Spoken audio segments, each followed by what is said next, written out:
It always starts with a whisper, not a scream, not a shout, just a whisper passed from one mouth to another, like smoke drifting through the village square. In the dim corners of a wooden tavern, where the fire had long gone out and the mead had gone stale, someone might lean in and murmur, "Did you hear about Agnes?" And that whisper would slither across town faster than any horse could gallop. Before sunrise, Agnes would no longer be just a tired widow with a sharp tongue. She'd be something else entirely, something dangerous, a witch. In medieval Europe, this was how many stories began, quietly. But they didn't stay that way. What began as idle gossip soon grew teeth. And then those teeth bit down hard on anyone who dared to live differently, speak too loudly, or even heal the sick with herbs gathered from the forest. The witch hunts didn't erupt all at once. They simmered slowly for centuries, fueled by fear, religion, superstition, and power. And the people caught in the middle weren't always who you'd expect.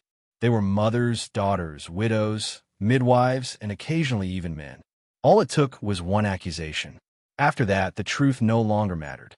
Our story begins not in the height of hysteria, but in a quiet town where nothing much happened. A place where fields were plowed with heavy hands, and time passed more by the changing winds than by any clock. The church bells rang only on Sundays and market days, and the biggest excitement in town might be the birth of a calf or a distant thunderstorm rolling in across the hills. In these kinds of places, suspicion had room to grow because nothing distracted from it. People watched each other closely, not out of malice, but because that's what small towns did. It's what they'd always done. The people there didn't think of themselves as cruel. They believed they were protecting their homes and souls. And perhaps that's what makes it all the more unsettling. The men and women who hunted witches often believed they were doing something good, even righteous. They didn't see themselves as villains. That's the thing about fear. It has a way of blinding people. Take, for example, a man like Brother Tomas. He wasn't a priest, not exactly. He had taken vows, yes, but mostly served as the eyes and ears of the church in the smaller villages. He was lean and quiet, with a pale face that never seemed to age and eyes that seemed to miss nothing. People respected him, even feared him a little. He didn't raise his voice often. He didn't need to. When Brother Tomas spoke, people listened. And when he began to question someone's behavior, why their crops grew faster than others, or why they never seemed to get sick, the townsfolk listened even more closely. Tomas didn't invent the idea of witches, of course. That idea had been around for centuries. It changed shapes and meanings, from ancient folk healers to demonic conspirators, depending on the century and who held power. But Tomas believed, deeply and earnestly, that the devil walked among them, and that belief gave him purpose. He arrived in one village, a sleepy hamlet nestled against a dense forest, not long after a bad harvest and a long winter. The people were thin and tired. The blacksmith's wife had lost her third child. A young boy had drowned in the stream, even though he was a strong swimmer. Small tragedies, all of them, but they stacked up like damp logs. And in that dampness, fear took root. Tomas didn't accuse anyone right away. He watched. He listened. He attended the market and the sermons and the taverns. He spoke little, but he saw much. And soon, he began asking about the widow who lived at the edge of the forest. Her name was Ilsa, and she had once been a healer. She still grew herbs and roots behind her cottage, though she rarely came to town. Some said she muttered to herself. Others said she owned a cat that never aged. One child said she saw smoke rising from Ilsa's chimney late into the night, even when no fire was needed. The stories were small, strange, and scattered. But Tomas gathered them like pieces of flint, striking them together until they sparked. He didn't accuse Ilsa outright. Instead, he asked questions. Have you ever been inside her home? Do you know what's in those jars she keeps? Did you know she never once prayed at Mass during Lent? The townspeople began to wonder. Then they began to worry. Ilsa noticed the change. People stopped waving to her when she walked the road. Children no longer knocked on her door for dried berries or salve for bruises. One morning, she found a dead crow nailed to her door. She buried it with trembling hands. Still, she said nothing. She'd lived long enough to know that silence was often safer than protest. But silence wasn't enough. Not when fear had already spread its roots. One evening, during a thunderstorm, the mayor's wife screamed that she saw Ilsa's shadow standing outside her window, even though Ilsa was miles away. It didn't matter whether it was true. By morning, half the town was convinced the widow was to blame for everything. The harvest, the dead animals, the sick children. Brother Tomas called for a meeting in the chapel. The townspeople came with torches, with whispers, and with their own fears clutched tightly in their fists. Tomas didn't need to persuade them. They were already convinced. All he had to do was confirm their suspicions. And he did, gently but firmly. "We must protect ourselves," he said, his voice low and steady. "We must cast out the darkness before it consumes us." Ilsa was taken from her home at dusk. She didn't scream. She didn't cry. She only looked at the people she had lived beside for decades and said, "You were always afraid of things you didn't understand." They locked her in the chapel's cellar while they decided what to do next. There were no laws written in stone for witchcraft. Much of it was handled by custom, by rumor, and by fear. Tomas advised caution, but also urgency. "The longer she remains among us," he said, "the more danger we face." As the town argued and planned, a strange unease settled over them. A fox was found dead on the church steps. A child developed a fever. The baker's bread wouldn't rise. All of it, they believed, was connected to Ilsa. And so, by the end of the week, they had made their decision. They would cleanse the town. But how that cleansing would be done, well, that was still being debated. Some whispered of fire. Others suggested exile. One man, older and quieter than the rest, asked whether they truly knew what she was. Tomas said nothing. He only looked out across the dark fields and muttered, "Sometimes the devil wears familiar faces." And so the town waited. Ilsa waited. Even the trees seemed to wait, their branches still in the summer air. But just as the villagers prepared to carry out their judgment, something happened that none of them expected. Something that would unravel their certainty and force them to confront the shadows in their own hearts. But that part of the story is still to come. The morning began with an eerie quiet. Not the peaceful kind that settles after a snowfall or before a Sunday service, but the kind that makes you wonder what's gone wrong. Birds didn't sing. The wind didn't move. Even the dogs, usually barking at carts or chasing shadows, stayed curled under porches. The townspeople stepped outside with wary eyes, as though expecting to see something out of place. Most didn't speak. Those who did kept their voices low, barely above a whisper. Ilsa sat alone in the chapel's cellar. The stones were damp and cold, worn smooth by years of use. It had once been a storage space for grain and salted meat. Now, it held something far more unsettling, a woman waiting for a decision that might end her life. She had no fire, no blanket, only a stool and a cup of water that had gone stale overnight. Still, she didn't cry. She didn't plead. She sat with her hands folded in her lap, whispering to herself every so often, not prayers exactly, but old words. Words that no one used anymore. Above her, in the chapel itself, Brother Tomas stood by the altar. He didn't touch the sacred items. He didn't need to. His presence alone was enough to command attention. The mayor stood nearby, red-faced and tired, his hands trembling slightly. Around them gathered a dozen others.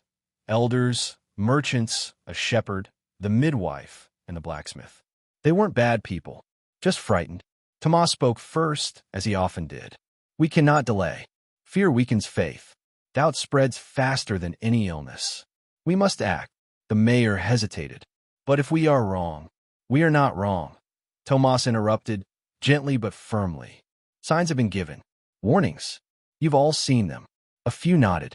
The blacksmith spoke, his voice rough from years of shouting over hammer and anvil. "My wife woke screaming last night. Said something was pulling her from the bed.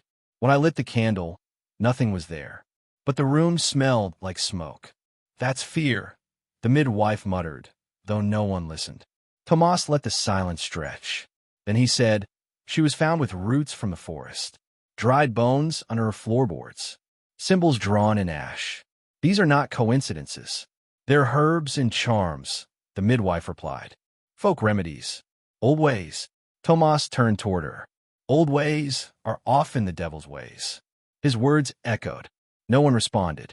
Meanwhile, in the cellar, Ilsa closed her eyes and tried to remember the smell of her garden. Lavender, sage, time warmed by the sun. She thought of her daughter, long dead, and her husband who never came back from the war.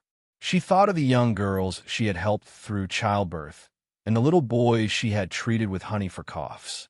She wondered if any of them would speak for her now. She doubted it. The world had changed. Fear was louder than memory. Outside the chapel, clouds had begun to gather. They came quickly, dark and low, turning day to dusk. A wind picked up, sudden and sharp, kicking dust into the air. The people looked skyward. Some crossed themselves. Others looked toward the chapel, where decisions were being made that could not be undone. And then came a sound. A sharp knock, 3 times, on the chapel door. The mayor jumped. Was someone late? No one was invited, Tomas said quietly. They opened the door, expecting a villager, maybe a traveler lost in the storm. But it was neither. A stranger stood there, tall, hooded, soaked from head to foot as though he'd been walking through rain that hadn't yet fallen. His eyes were pale gray, and he carried no pack, no staff, no horse. Just a rolled parchment under one arm and a medallion around his neck. "I've come from a bishop," he said, stepping inside before anyone could respond. "My name is Father Aldrich." Tomas stiffened but nodded. "We weren't expecting anyone." "No," Aldrich said. "You weren't." He handed the scroll to the mayor, who unrolled it with trembling fingers. The wax seal was real. The writing, ornate and formal. It bore the bishop's mark. The room fell silent as the mayor read. Then, in a voice barely audible, he said, "He's been sent to observe." "Observe?" Tomas asked. "This is a matter of spiritual defense, of heresy, witchcraft, and that," Aldrich replied, "is exactly why the bishop wants someone present." The mayor hesitated, then stepped aside. "You're welcome, of course. We only wish to protect the town." Aldrich's eyes flicked across the room. "Then let's ensure we're protecting the right things." Word of the stranger spread quickly. Within an hour, half the village stood outside the chapel, whispering to one another in anxious clusters. No one knew where he'd come from or why now. Some thought he might be a test from heaven. Others wondered if he was a spy sent by the crown. Whatever he was, his presence shifted the air like a storm on the edge of town. In the cellar, Ilsa opened her eyes. She heard footsteps above, sharper, slower than the others. And for the first time in days, she felt something she hadn't expected to feel again: curiosity. Father Aldrich requested to speak with her alone. Tomas refused at first, but the mayor overruled him, citing the bishop's authority. Tomas left the chapel, his face tight with frustration. Aldrich descended the cellar steps alone, candle in hand. Ilsa looked up as he entered. Their eyes met. For a moment, neither spoke. "You don't look like a man sent to judge," she said softly. "And you don't look like a witch," he replied. She raised an eyebrow. "What does a witch look like?" He didn't answer. Instead, he sat on the stone floor, careful not to spill wax. "I'm not here to condemn you," he said. "Not yet." "Then why are you here?" "Because the bishop has seen too many towns burn their own because of fear, and because truth often hides behind the loudest voices." Ilsa studied him. "You think they'll listen to you?" "I think they want to believe they're right. I just want to be sure they are." She said nothing for a long time. Then, slowly, she said, "I've done nothing wrong. I've used roots and herbs to help. I've prayed. I've buried the dead and mended the sick. But I've also lived alone. I've kept old traditions. And for some, that's enough." He nodded. "It often is." From above, shouts erupted, sharp, panicked. Aldrich stood, listening. Then came a cry. "The chapel roof. It's smoking." Ilsa looked toward the ceiling. "Now, they'll be sure," she said quietly, "even if it's just lightning and wood." Aldrich turned to go, then paused. "Is there anything you want me to tell them?" She smiled faintly. "Tell them I forgive them. And that forgiveness doesn't mean I've forgotten." Then she leaned back against the wall and closed her eyes once more. Above her, the flames had not yet begun. But the smoke, whether from fire or fear, had started to rise, and the town would never be the same again. The smoke wasn't thick yet, just a haze drifting from the wooden beams above the chapel's altar. Someone had knocked over a candle, they said. The wax had spilled across the dry cloth draped over the lectern. A flicker, a spark, and then that slow curling of gray that seemed to come from nowhere and everywhere at once. The townspeople outside could smell it before they saw it. It carried on the breeze, mixing with the scent of rain that hadn't yet fallen. Brother Tomas re-entered the chapel with urgency, his long robe flaring behind him. He took in the sight, the smoking fabric, the panicked faces, the stranger kneeling calmly near the doorway. He moved quickly, grabbing a basin of water from the corner and dousing the cloth before flames could truly take hold. The room filled with coughing and murmurs. No one had been hurt, but the moment left its mark. Father Aldrich rose slowly, brushing his hands against his robes. "Fire begins easily in places thick with fear," he said quietly, more to himself than to anyone else. Tomas shot him a sharp look. "We must remain focused. Distractions only serve the enemy." The mayor nodded quickly, eager to reassert control. "Let's move forward with the hearing, before more unrest spreads." So it was decided. The trial, if it could be called that, would take place at dusk. The townspeople would gather. Ilsa would be brought before them. The charges would be read aloud, and she would be given a chance to speak. Not many expected her to say much. Some didn't want her to speak at all, but Aldrich insisted. "If you fear the words of an old woman more than the truth, then you've already lost your souls," he said. Preparations began. Wooden benches were pulled into the square outside the chapel. The bell was rung 3 times to summon everyone within earshot. Children were told to stay indoors. Vendors packed away their carts. A small platform was built. Nothing grand, just a few planks nailed together and set upon barrels. It looked more like a place for storytelling than judgment. But the mood was far from festive. Ilsa was led from the cellar just before the sun touched the tops of the trees. Her hands were bound with cloth, not rope. It was a gesture of civility that fooled no one. The crowd parted to let her through, and the air grew tense as she passed. Some turned their heads. A few stared openly. One woman spat on the ground near Ilsa's feet. No one stopped her. She was helped onto the platform and made to sit on a worn stool. Her ankles shook slightly, not from fear but from fatigue. She hadn't eaten in 2 days. Still, her eyes were clear. Tomas stood beside her, holding a parchment rolled so tightly the edges curled inward. He began to read, his voice low but steady, listing charges not drawn from law books but from whispers, consorting with spirits, using unnatural herbs, avoiding the sacraments, speaking to animals, changing the weather, and inviting misfortune. Each claim echoed through the square, met not with gasps, but silence. The kind of silence that comes from people who already believe what they've heard. When he finished, Tomas turned to her. "Do you deny these things?" Ilsa looked up at him with calm eyes. "I deny what you've twisted, but I do speak to animals. I thank the sky when it rains. I grow herbs and use them when people hurt. If that makes me wicked, then perhaps your idea of goodness is too narrow."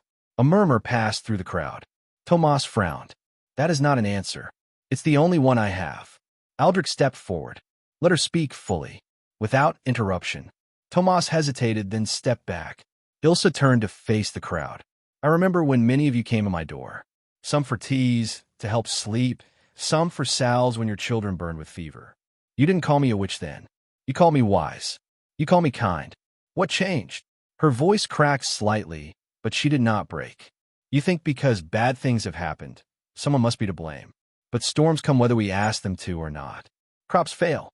Children die. Not because of me, because life is hard, and we are fragile." Some in the crowd lowered their eyes. "I've never harmed you," she continued. "I've only ever tried to help. But if you need a villain to feel safe, then here I am." She opened her hands, showing the soft palms worn from years of work. "Do these look like the hands of a monster?" Silence followed. Then, a voice from the crowd, small and uncertain. "She helped my sister when no one else could." A young woman, barely more than a girl, stepped forward. The priest said my sister wouldn't survive the fever. But Ilsa gave her something to drink, and she lived. Another voice, an older man. She healed my wife's leg when the bone broke. The doctor in the next town couldn't come for days. More murmurs, more shifting feet. The wind stirred through the crowd, lifting dust and skirts. Tomas raised a hand. None of this excuses her defiance of the church. Witchcraft is not always cruelty. It is rebellion. It is pride. It is a refusal to submit to God's will. Aldrich stepped forward once more. Or perhaps it is survival. Perhaps it is knowledge passed down in fear, practiced in shadows because men like us chose to fear what we didn't understand. Tomas's jaw clenched. You tread dangerous ground. I tread carefully, Aldrich said, which is more than I can say for this town. The crowd stood frozen. No one shouted. No one cheered. They simply watched. Then the mayor, sweating and pale, whispered something to a clerk beside him. The clerk scribbled, nodded, and approached the platform. We will delay the judgment until morning, he announced. This is not a decision to be made in haste. It was a small thing, a delay, but it was enough. Enough to slow the rush toward violence. Enough to let reason take root where fear had grown. Ilsa was taken back to the cellar, not as a prisoner, but as someone waiting for an answer that still hadn't been written. Aldrich followed behind, his face unreadable. Tomas remained outside, staring up at the chapel's steeple as if it might offer him clarity. And as the sun dipped below the hills, casting long shadows across the village, no one noticed the child standing at the edge of the woods. She was barefoot, her hair tangled with leaves, her eyes dark and watching. She had no name that anyone remembered. She hadn't been seen in town for years. But she watched now, silent and still. And when the wind shifted again, carrying the scent of old ash and rain, she smiled. Just a little. The witch they feared might not have been the only one. And the story, it seemed, was only just beginning. That night, sleep did not come easily to the village. Candles burned longer than usual behind shuttered windows. Couples whispered beneath blankets, trying to calm each other with reassurances that felt thinner than paper. Children sensed the tension, even if they didn't understand it, and some cried softly in their beds. A few villagers stayed up entirely, staring out into the darkness as if it held answers or warnings. In the chapel cellar, Ilsa sat upright against the wall, her arms folded for warmth. The stone floor stole heat from her bones, but she didn't shiver. Her thoughts drifted, not just to the events of the day, but to years before. Faces long gone returned to her. Her husband's broad shoulders as he chopped wood, her daughter's small fingers wrapped around a sprig of mint, the old woman who taught her how to read the stars and steep valerian root just right. These memories were gentle, like a quilt stitched from fading scraps, soft and worn but still hers. Father Aldrich sat at the top of the stairs, near the cellar door, his head tilted back against the wood. He didn't sleep either. He hadn't since arriving. Something in this place, something he couldn't name, kept his mind restless. It wasn't just the fear in the townspeople's eyes or the smoke that had curled from the rafters like serpent. It was something quieter, something older, like a story hidden beneath the soil. He heard the cellar door creak and looked up. Tomas stood there, candle in hand, casting long shadows along the stone steps. "You're watching her," Tomas said quietly. "I am," Aldrich replied, as if she were dangerous. Aldrich didn't look away. Sometimes the most dangerous thing in a place like this is the truth. Tomas stepped closer, his voice low and tight. "You doubt me. You doubt the people." "I doubt certainty," Aldrich said simply. Tomas didn't answer. He stared down in the dark where Ilsa sat, her eyes closed now, her chest rising and falling slowly. "You don't understand what it's like to protect a village, to feel responsible for every soul. Fear isn't the enemy. Complacency is. Is that what this is?" Aldrich asked. "Protection." Tomas's jaw tightened. "You'll see tomorrow." But Aldrich wasn't so sure. Morning arrived slowly, behind a curtain of gray clouds. Rain had threatened all night, but hadn't fallen. The air was thick with anticipation. As villagers emerged from their homes, they found that someone, no one knew who, had laid wildflowers near the chapel door. Small things, daisies, lavender, a sprig of rosemary. Some saw it as a tribute to Ilsa. Others saw it as a challenge to the authority of the church. Either way, no one moved the flowers. At the edge of the forest, a dog barked once and then went silent. Birds remained quiet. The trees stood still, as if they too were waiting. The platform had been left standing from the night before. Chairs were reset. The scroll of charges was unrolled once more. Tomas stood stiffly beside it, his eyes colder than the morning wind. Aldrich took his place again, not beside Tomas, but beside the villagers. Among them, watching them, Ilsa was brought out once more. She looked more tired than before, her skin pale, her hair loose from its braid. But she walked steadily, without being held.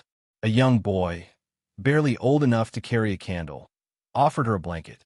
She took it with a nod and wrapped it around her shoulders.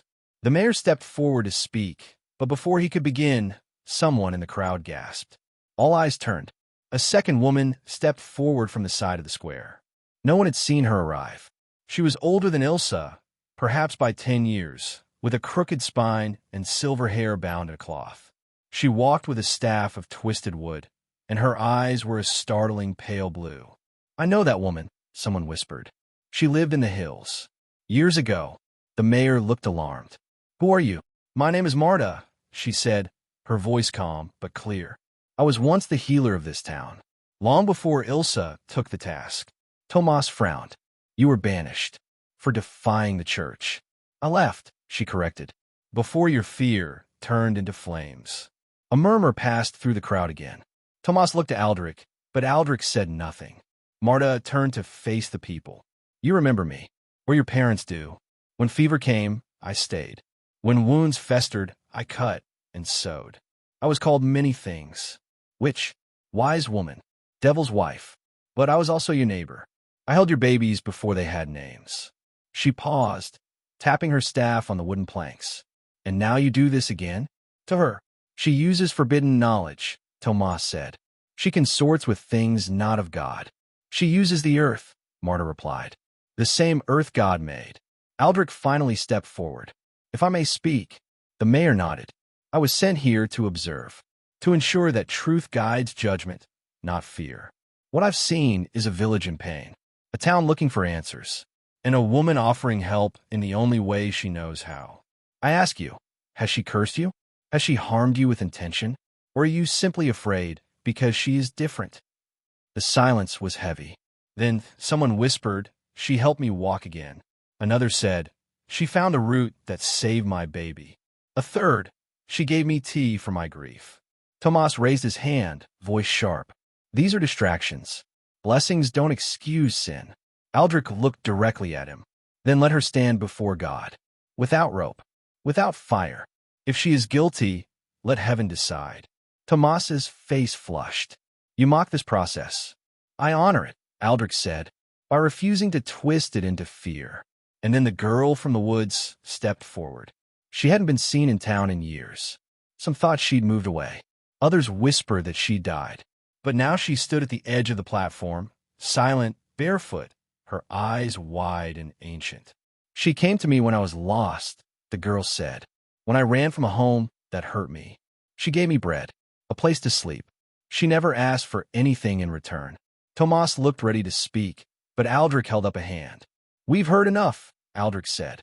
The mayor, pale and overwhelmed, looked from Tomas to the crowd. Then he looked at Ilsa, who sat quietly, waiting. Not begging, just waiting.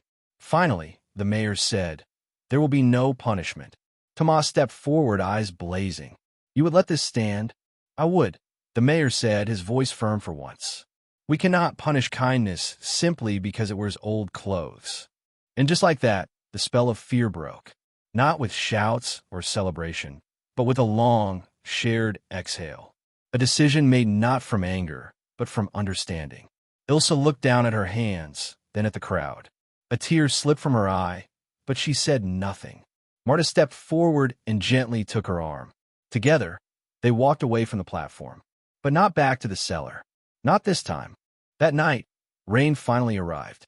It came not in a storm, but as a slow and steady drizzle, soaking into the dry earth with a kind of quiet persistence. The village roofs glistened under the pale moonlight, and the streets emptied completely. No footsteps echoed on cobblestones. No voices lingered in the alleys. The village, so recently filled with tension and judgment, now lay hushed under the weight of something unsettled. Ilsa didn't return to her old home that night. She stayed in Marta's cottage, a small dwelling hidden just off the main path, partly overgrown with ivy and shadowed by tall trees. Inside, it smelled like thyme and ash and old parchment. The hearth still crackled faintly. The walls were lined with shelves of dried herbs, clay jars, and faded paper tucked between bundles of twine. It wasn't much, but it was safe, at least for now. Ilsa sat near the fire, wrapped in a gray wool blanket. Her hands trembled slightly, not from fear or age, but from something deeper, a tiredness that came from holding back tears for too long. She hadn't spoken since they arrived. Marta gave her space. She knew the silence wasn't empty. It was full of everything Ilsa wasn't ready to say. Aldrich stood near the doorway, staring out into the rain, his cloak dripping. He hadn't left since escorting them from the square. He didn't speak either.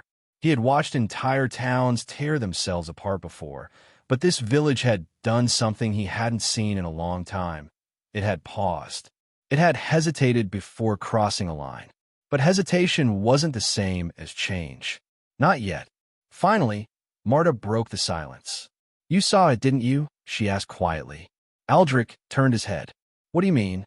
"The girl," Marta said. "Not just that she was watching, but what she is." Aldrich took a breath. "I saw something in her. Something that didn't belong." Ilsa slowly lifted her head. Her voice was hoarse. "She's not evil."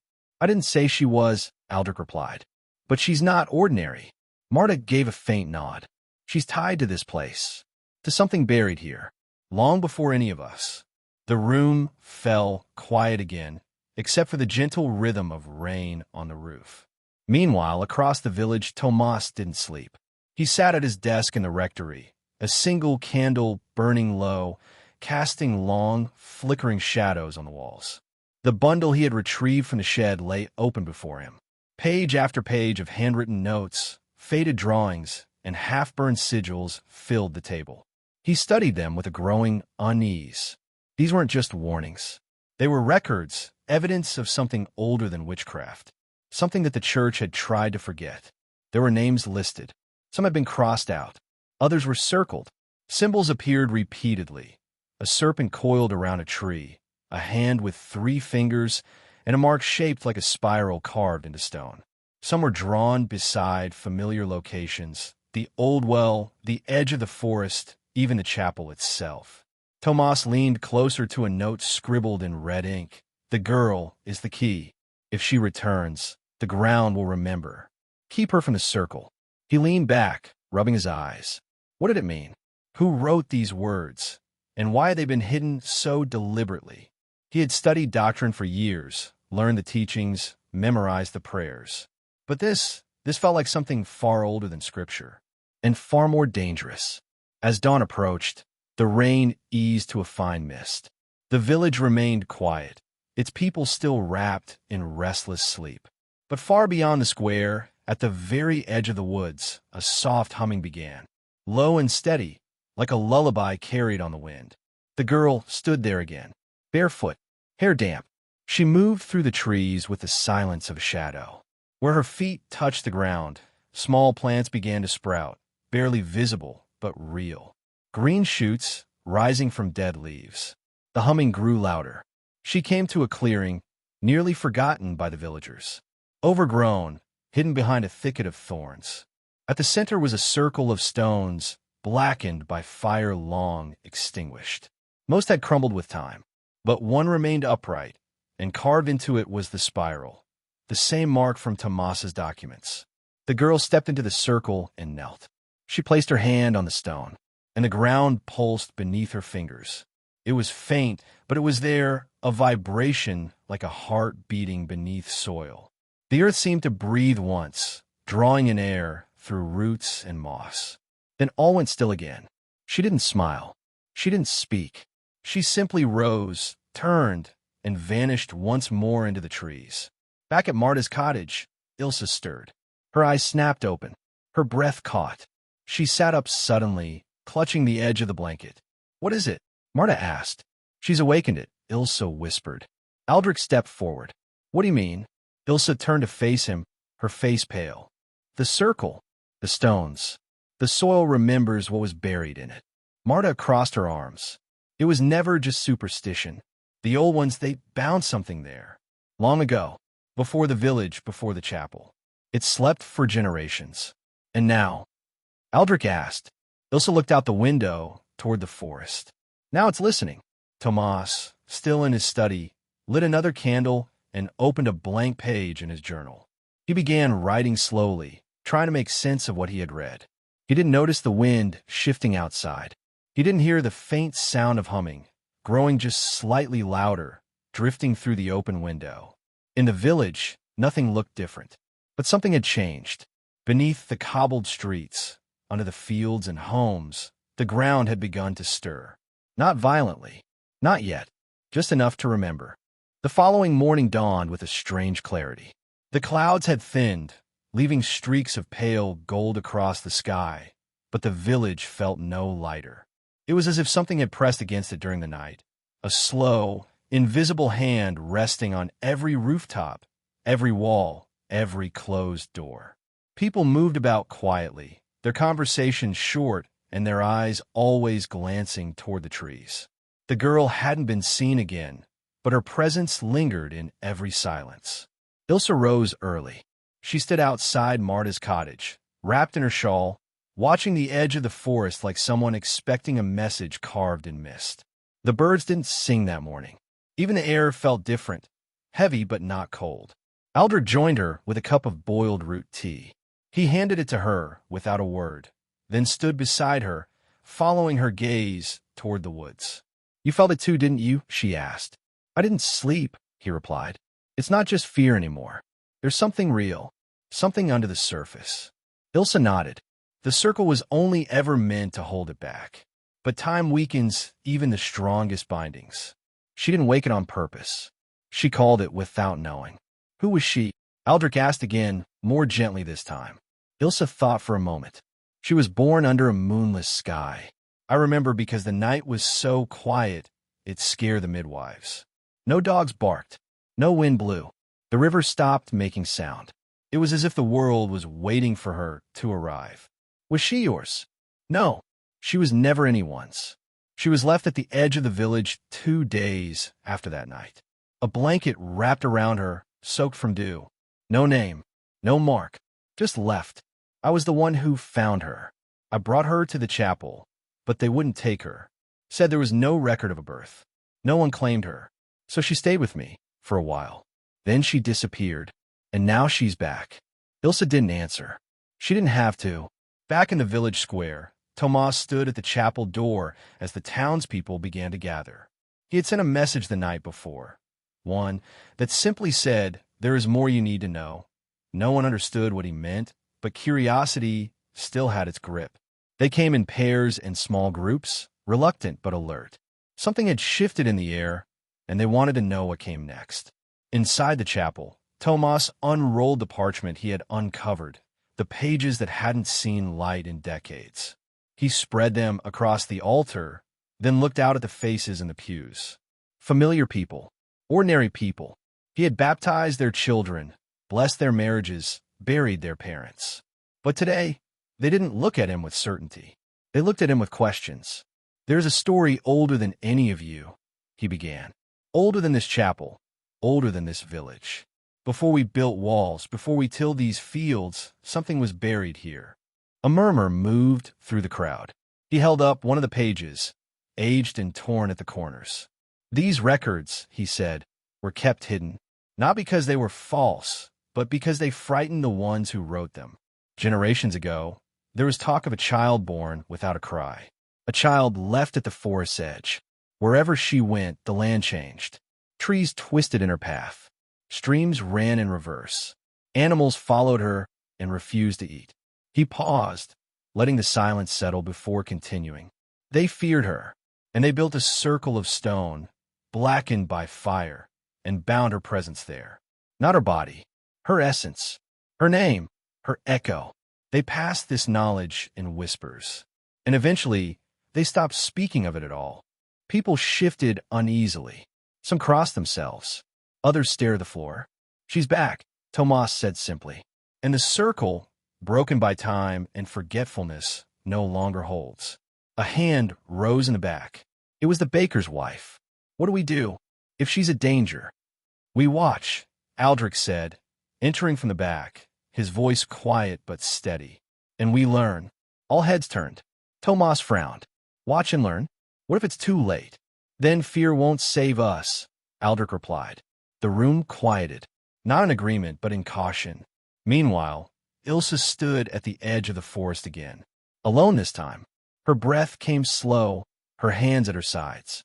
She could feel it, the hum beneath the ground, just barely perceptible, like the faint tremor before an earthquake. It didn't feel angry. It felt ancient. It felt aware. She stepped forward, leaves crunching softly underfoot. With every step, the trees around her seemed to lean just slightly. Not menacingly, but as if curious. She reached the clearing again. The circle stood quiet. The central stone, etched with the spiral, was darker than the others now, as if freshly burned. No girl, no sound, just the wind threading softly through branches. She knelt and touched the earth. It was warm, too warm for a day like this. Whispers floated through the air, not voices, not words. Just something low and layered, like the rustling of pages turning without hands. And then a single note rose through the silence, a hum, soft and steady. The girl appeared at the far side of the circle. She stepped forward, her hair tangled with dew, her eyes wide and unreadable. Ilsa didn't move. Neither did the girl. Then the girl opened her mouth, not to speak, but to breathe. A long, slow breath, as if she'd held it for years. And with that breath, the spiral on the stone glowed faintly. A pulse of light, then nothing. Ilsa spoke softly. "You remember, don't you?" The girl tilted her head. "You came back because the land called to you. It's waking, and it wants you to guide it." But the girl didn't respond. Instead, she turned, stepped out of the circle, and disappeared into the trees again. Ilsa remained kneeling, her palms still on the ground. Her voice trembled slightly. "She's not bringing destruction," she whispered. "She's bringing memory." Behind her, the wind carried a new sound.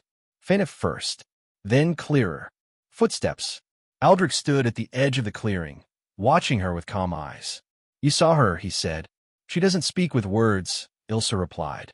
"But she remembers everything we forgot, everything we tried to bury." Aldrich nodded slowly. "Then we'd better start listening." And in the stillness of the ancient woods, the wind carried the weight of secrets unburied, truths remembered, and a story far from finished. Back in the village, the whispers had grown again. Not angry this time, just uncertain, uneasy. People couldn't agree on what they had seen or what they believed.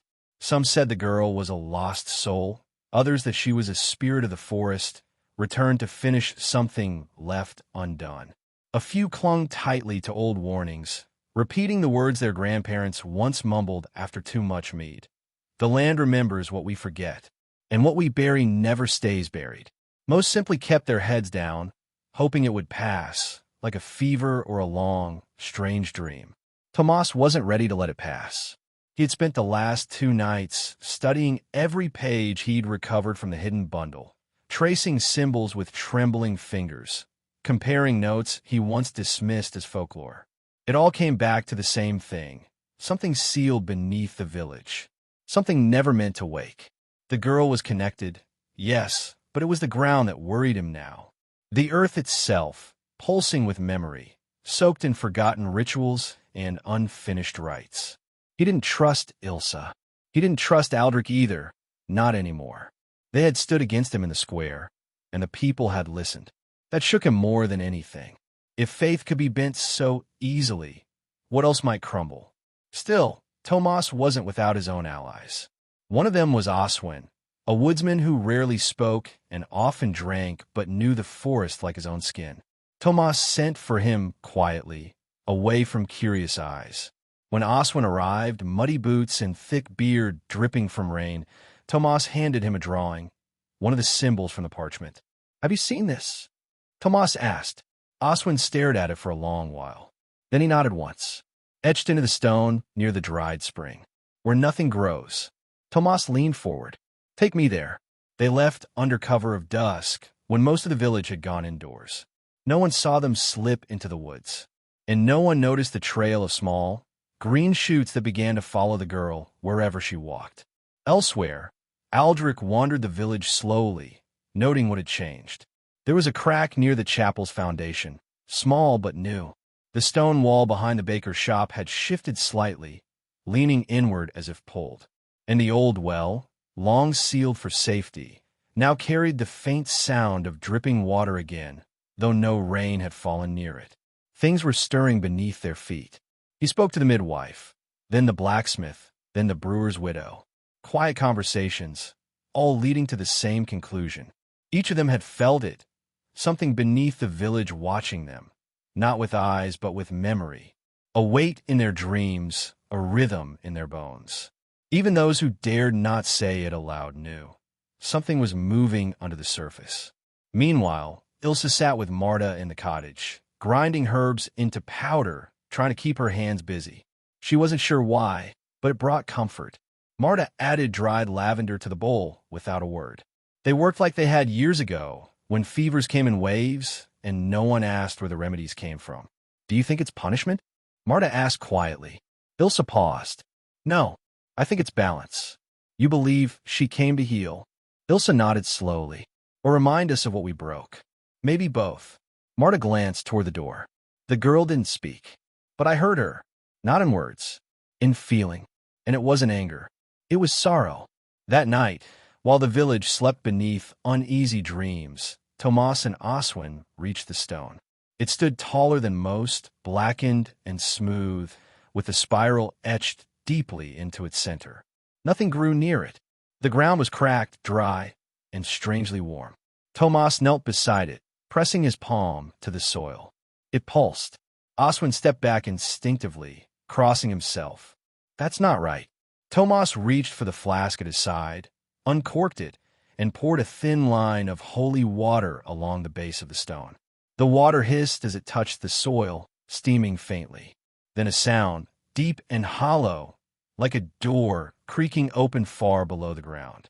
They froze, and then came a whisper, barely audible, curling up through the roots. "She's not alone." Tomas stood up fast, his hands shaking. "We need to go," he muttered. But the words followed them, even as they left the clearing. No voice, just the sense that something else was there now. Awake, listening. By morning, cracks had appeared across the fields. Thin lines of disruption, like veins in glass. Animals refused to go near the chapel. The children, usually loud with play, remained indoors without being asked. Even the air seemed stiller than it should be. Aldrich walked the paths with his eyes open and his hands behind his back. He stopped when he saw the girl again. This time, she stood in the field near the ruined windmill, her feet barely sinking into the mud, her eyes fixed on the horizon. She didn't move. She didn't blink. Aldrich approached her slowly, careful not to startle her. "You're not here to harm us, are you?" he asked. The girl looked at him, and her expression was unreadable, like a statue carved from memory. Aldrich crouched down to her level. "But someone else might be." The girl lowered her gaze to the earth beneath them, and that's when he noticed her bare feet had left no prints. No mark at all. When he looked back up, she was gone. And in the distance, thunder rolled. But the sky remained clear. That night, the mayor called a meeting, but few attended. Fear had taken root again, deeper than before. Not the fear of witches or curses, but fear of what they had never understood. Tomas stood beside the mayor, urging action. But his voice no longer stirred the room. People listened more to the silence, now, than to the warnings. And in the woods, near the circle of blackened stones, the earth opened, just slightly. Not enough to draw notice. Just enough for the oldest roots to shift. The land, it seemed, was waking, and it remembered everything. By morning, the village had changed again, though no one could quite say how. The sun rose as usual, casting long golden beams across the fields, but the light felt different, harsher, somehow. The air was crisp, but not cold. Still, people hesitated before opening their shutters. They moved more slowly through their routines. Children clung to their parents' sides. The usual rhythm of daily life had broken. Something unseen had shifted it offbeat. Aldrich walked the outskirts of the village, following the same worn trail that wound through the rye fields and around a shallow creek. Normally, the trail was soft with damp soil, but today it felt dry and brittle, as if it had been scorched despite no fire. The leaves along the creek had turned dark, not yellow or brown, but a dull, lifeless gray. He stopped, crouched, and ran his fingers along the ground. The soil crumbled into powder, not for drought, from something else. He stood and looked toward the forest. The girl had been spotted again, just for a moment, near the old boundary stone, the one people no longer visited. She moved like mist, seen between blinks and never when watched too closely. People had stopped trying to speak of her, not out of fear, but out of confusion. What could be said about someone who didn't seem to fully belong to the world around her? At the same time, Ilsa and Marta returned to the clearing. The path was quieter than before. The usual chirping of sparrows and rustling of squirrels had vanished. The circle of stones stood just as they left it, but now the grass around it had grown tall and strange, bending toward the center like it was being pulled. Marta slowed her steps. "Something's changed," she whispered. Ilsa nodded. "It's listening more closely now." They stepped into the circle. The moment they crossed the invisible threshold, the wind stilled. Time felt slower inside, like moving underwater. Ilsa knelt beside the central stone and placed a dried sprig of mugwort near its base. She didn't say a word. She simply bowed her head and waited. After a long moment, Marta asked, "You think it's truly waking?" Ilsa opened her eyes. "I think it already has. It's just remembering itself." Marta frowned. "And the girl? She's a bridge between us and whatever we forgot. She didn't come to break the world. She came to remind it who it is." Back in the village square, Tomas stood before a growing group of villagers. He had pinned new parchment to the chapel door, handwritten notes filled with warnings and prayers. The spiral symbol was drawn in the corners, traced over and over again in red ink. "You've all seen the signs," he told them. "The crops wilting, the animals restless, the unnatural stillness. This is not the work of chance. We're being tested." A murmur passed through the crowd, but no one shouted in agreement. They listened with caution. Too many had seen things in recent days that didn't match any sermon they'd heard before. Still, Tomas pressed on. "We must act. We cannot allow the girl, or Ilsa, or that wandering priest to mislead us.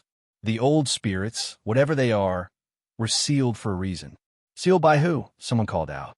"It was the blacksmith, the church, or the ones who came before it." Tomas narrowed his eyes. "By those who knew danger when they saw it."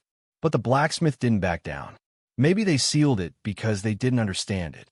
That silence came again, the one that wrapped around every conversation lately. Not angry, not peaceful, just uncertain. Tomas stepped back. "We gather tonight," he said firmly. "We prepare the chapel. We pray. And if needed, we purge whatever has returned."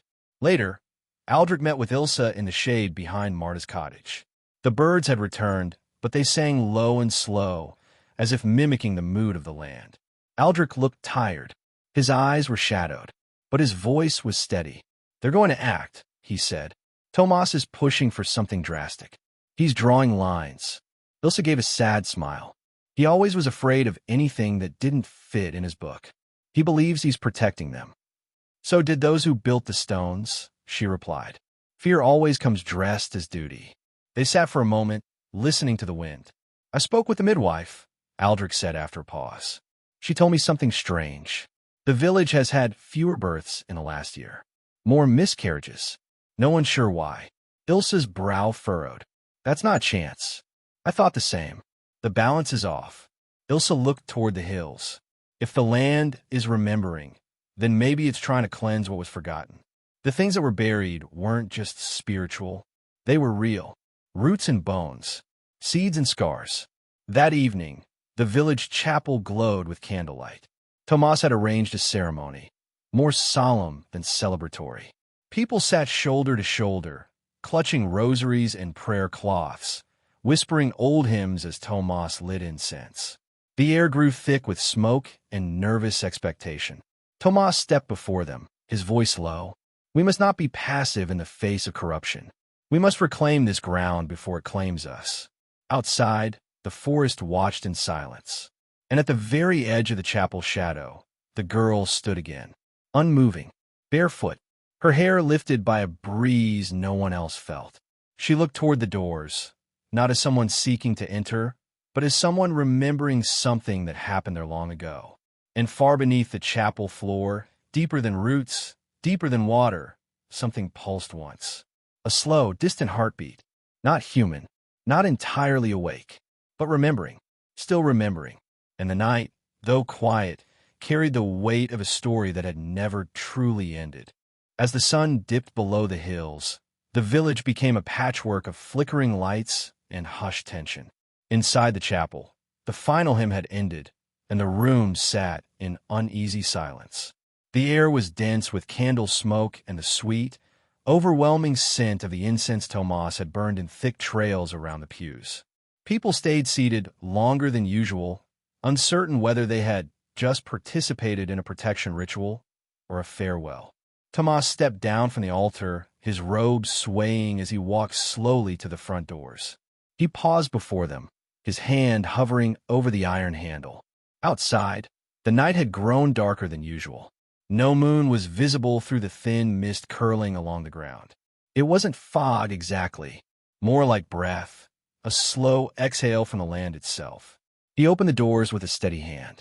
The girl was standing just beyond the threshold. Gasps rippled through the chapel. Her eyes, pale and unblinking, met Tomas's without fear. Her clothes were soaked from dew, but she did not shiver. She looked no older than 9, but her gaze held the depth of years untold. She didn't step forward. She didn't speak. She only stood in the space between light and shadow, as if waiting for something that hadn't happened yet. Tomas's grip tightened on the door frame. You are not welcome here. No response. Behind him, Aldrich moved quietly from his place near the back.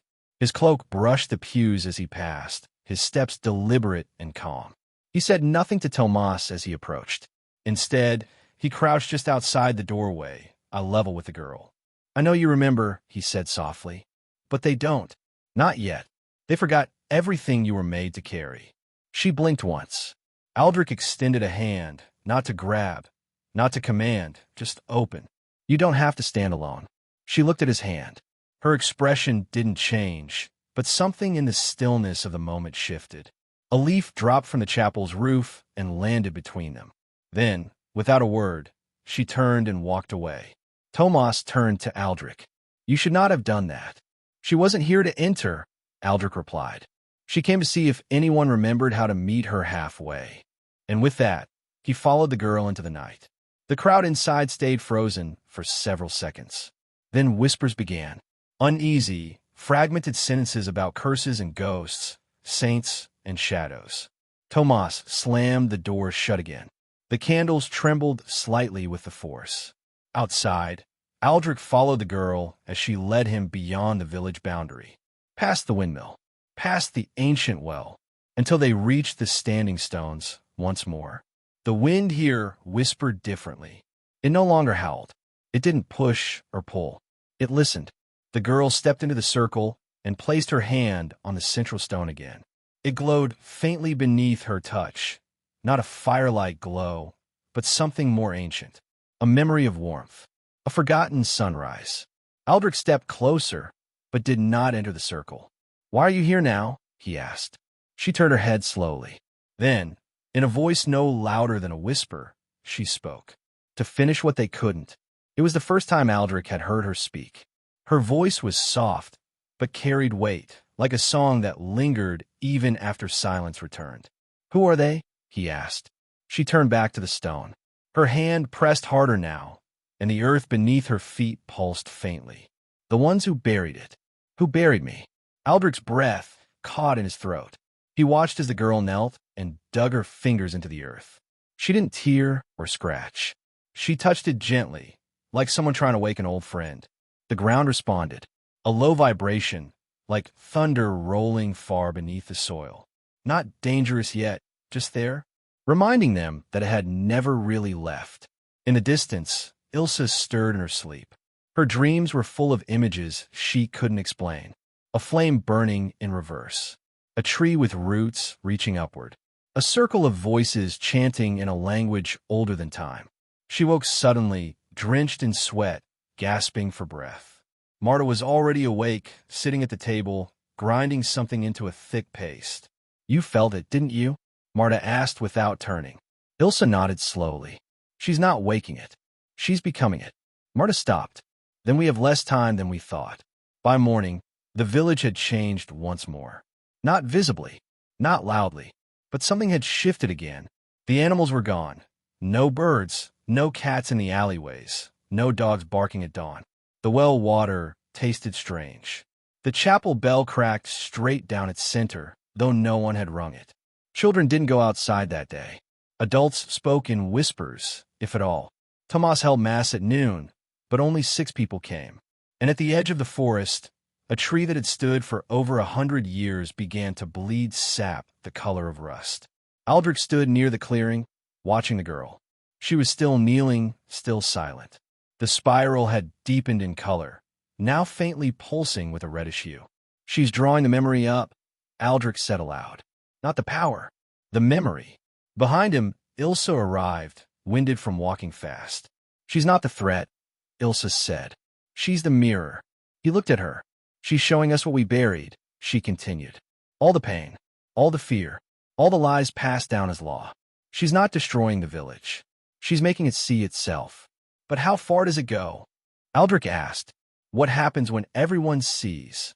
Ilsa didn't answer right away. Then, finally, she said, "The truth doesn't always heal. Sometimes it burns first." As the sky darkened again that evening, even though no clouds gathered, the chapel doors creaked open one last time. The spiral had been carved into the threshold, and this time it glowed back. The air in the village turned thick, like something invisible had wrapped itself around every stone and rooftop. It didn't come with a storm or wind or rain, just a strange, silent pressure that settled in people's bones. By dusk, no one dared speak above a whisper. Doors were locked before the sun had even set. Lamps flickered with weak, unsure flames. Everyone felt it now. Whatever was happening wasn't just superstition anymore. It was real and it was close. Inside Marta's cottage, Ilsa stood over her table, hands stained with crushed roots, her breath uneven. Across from her, Aldrich watched the flame of the oil lamp dance and shiver. Neither of them spoke for several long minutes. "She's not at the circle anymore," Ilsa finally said. "I felt her leave." "Where would she go?" Aldrich asked, but he already suspected the answer. Ilsa didn't look up. Where the forgetting began. A few streets away, Tomas knelt in prayer at the chapel's altar, his voice low and hoarse, muttering old Latin lines between clenched teeth. The chapel was cold, colder than it should have been. The pews were empty, yet it felt like something unseen sat in every row, watching him, waiting for him to finish. He tightened his fingers around his rosary, grinding the wooden beads into his palm. The spiral on the threshold had stopped glowing, but the edges had deepened, like the stone itself had absorbed something it shouldn't have. He tried to scrub it away, tried to burn incense at every corner, but it kept returning. He knew what that meant. He'd read enough of the hidden texts. The ground had accepted the mark, and that was never a good sign. In the woods, the girl walked barefoot, her steps silent against the leaf-strewn ground. She moved with purpose, though her face remained calm, her body as still as a reflection. Where she passed, the plants shifted behind her, bending slightly, not out of fear, but in recognition. The forest did not resist her. It opened. She walked toward the old path, one that no villager used anymore. It led to the ruins of what had once been a monastery, now just stone walls swallowed by vines and earth. The place where the first markings were made. The place where the first silence began. Back in the village, whispers began to rise. People in their homes spoke through cracked windows, asking if anyone else had seen the girl, if anyone had heard the sound last night. A low hum, like chanting, carried on the wind. No one admitted to it at first, but the more they asked, the more they realized they'd all heard something. A sound that wasn't really a voice, but not quite silence either. Like something waking beneath the village. Children began to cry, without knowing why. Lamps sputtered out for no reason. Doors refused to stay shut. The whole village felt like it was holding its breath. Tomas stood at the chapel window, watching the square. The sky was dark now, but no stars showed. Just a strange dimness, like something heavy hung above. He felt it then, a shift in the floor beneath his feet, just the faintest tremble, like a heartbeat hidden deep underground. He backed away from the window and grabbed the old book from the altar. He'd always known it might come to this. He had read about the thinning of boundaries, about memory returning to the land in waves. But he had never imagined it would feel like this. So close, so human. Ilsa and Aldrich reached the square minutes later. Marta stayed behind with the other villagers who refused to go outside. She tended to those too shaken to speak, those whose dreams had become too vivid. But Ilsa had known. She had to come. Something was pulling her toward the chapel. "It's happening tonight," she whispered. Aldrich nodded. "Then we don't have much time." They stepped inside the chapel slowly. Tomas turned at the sound, already clutching the book to his chest. His face looked worn, almost hollow. "You brought this here," he said quietly, eyes fixed on Ilsa. "You let it return." Ilsa stepped forward. "We didn't bring anything. We forgot. We buried it and built over it, and told ourselves the past had no voice. But it remembers." Tomas held up the book. "There are ways to stop it. If I say the words." "Stop what?" Aldrich asked, stepping between them. "The truth." Tomas's voice cracked. "The ruin. The unraveling. The chaos." Ilsa shook her head. "You can't undo what's already waking." Before Tomas could reply, the chapel lights flickered once, then again. A low vibration moved through the floor, like a sigh rising from beneath the earth. The spiral at the door flared softly, glowing a deep red. Ilsa turned her head toward the entrance. "She's here." The doors creaked open without anyone touching them, and the girl stepped inside. She was still barefoot, still silent. But this time, her eyes glowed faintly, not with power, but with memory. Something ancient and alive shone through her. She walked past the pews without looking at anyone, and the wood creaked under her steps like it was speaking back. When she reached the center of the chapel, she stopped. Then, slowly, she turned her head toward the altar. Tomas backed away. "You don't belong here." The girl tilted her head, not with offense, with curiosity. And then she whispered something so low, so soft, it was barely sound at all. But Ilsa heard it, and she paled.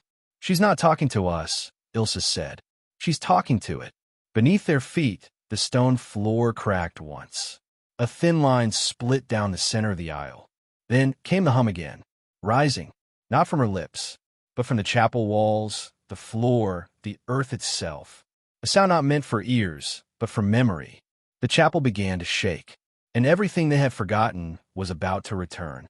The floor beneath their feet trembled, not like thunder, not like the stomp of boots or the groan of stone shifting under weight, but like breath. Like the ground itself had been holding something in for centuries and was finally exhaling. Dust trickled down from the rafters. The candles flickered again, even the ones encased in glass.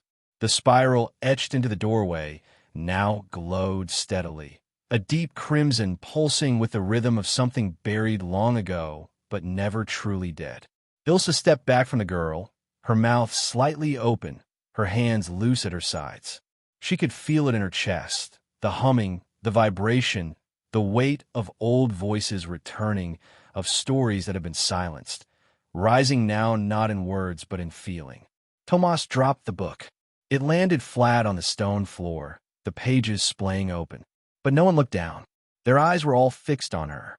The girl, still unmoving, still silent, still glowing with that pale, impossible light that seemed to come from nowhere and everywhere at once. Aldrich moved first, not toward her, but beside her, standing with calm presence. "Whatever you are," he whispered, "you're not here to destroy this place." The girl's eyes slowly turned to meet his, and for a moment, something passed between them, an understanding, old and wordless. Aldrich took a breath. His voice was low, steady.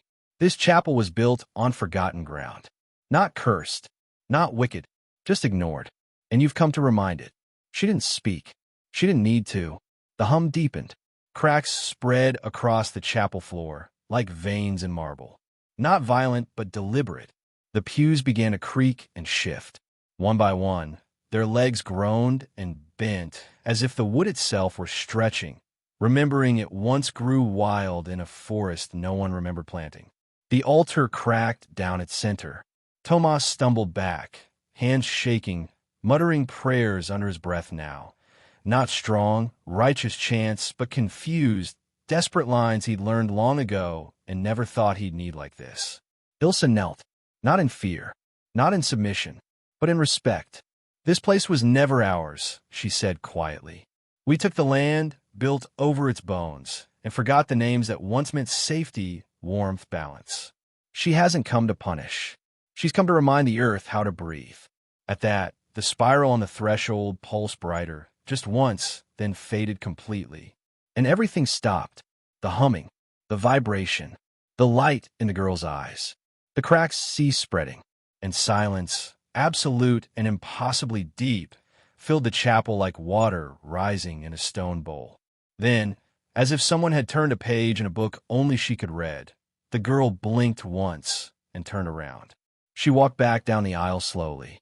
No one moved to stop her. When she reached the doors, they opened again, not by hands, but by memory. The same way a tree opens to light, or a field remembers where it was once burned. And she stepped outside. Ilsa stood slowly, wiping her hands on her dress. "It's not over," she said, more to herself than anyone else.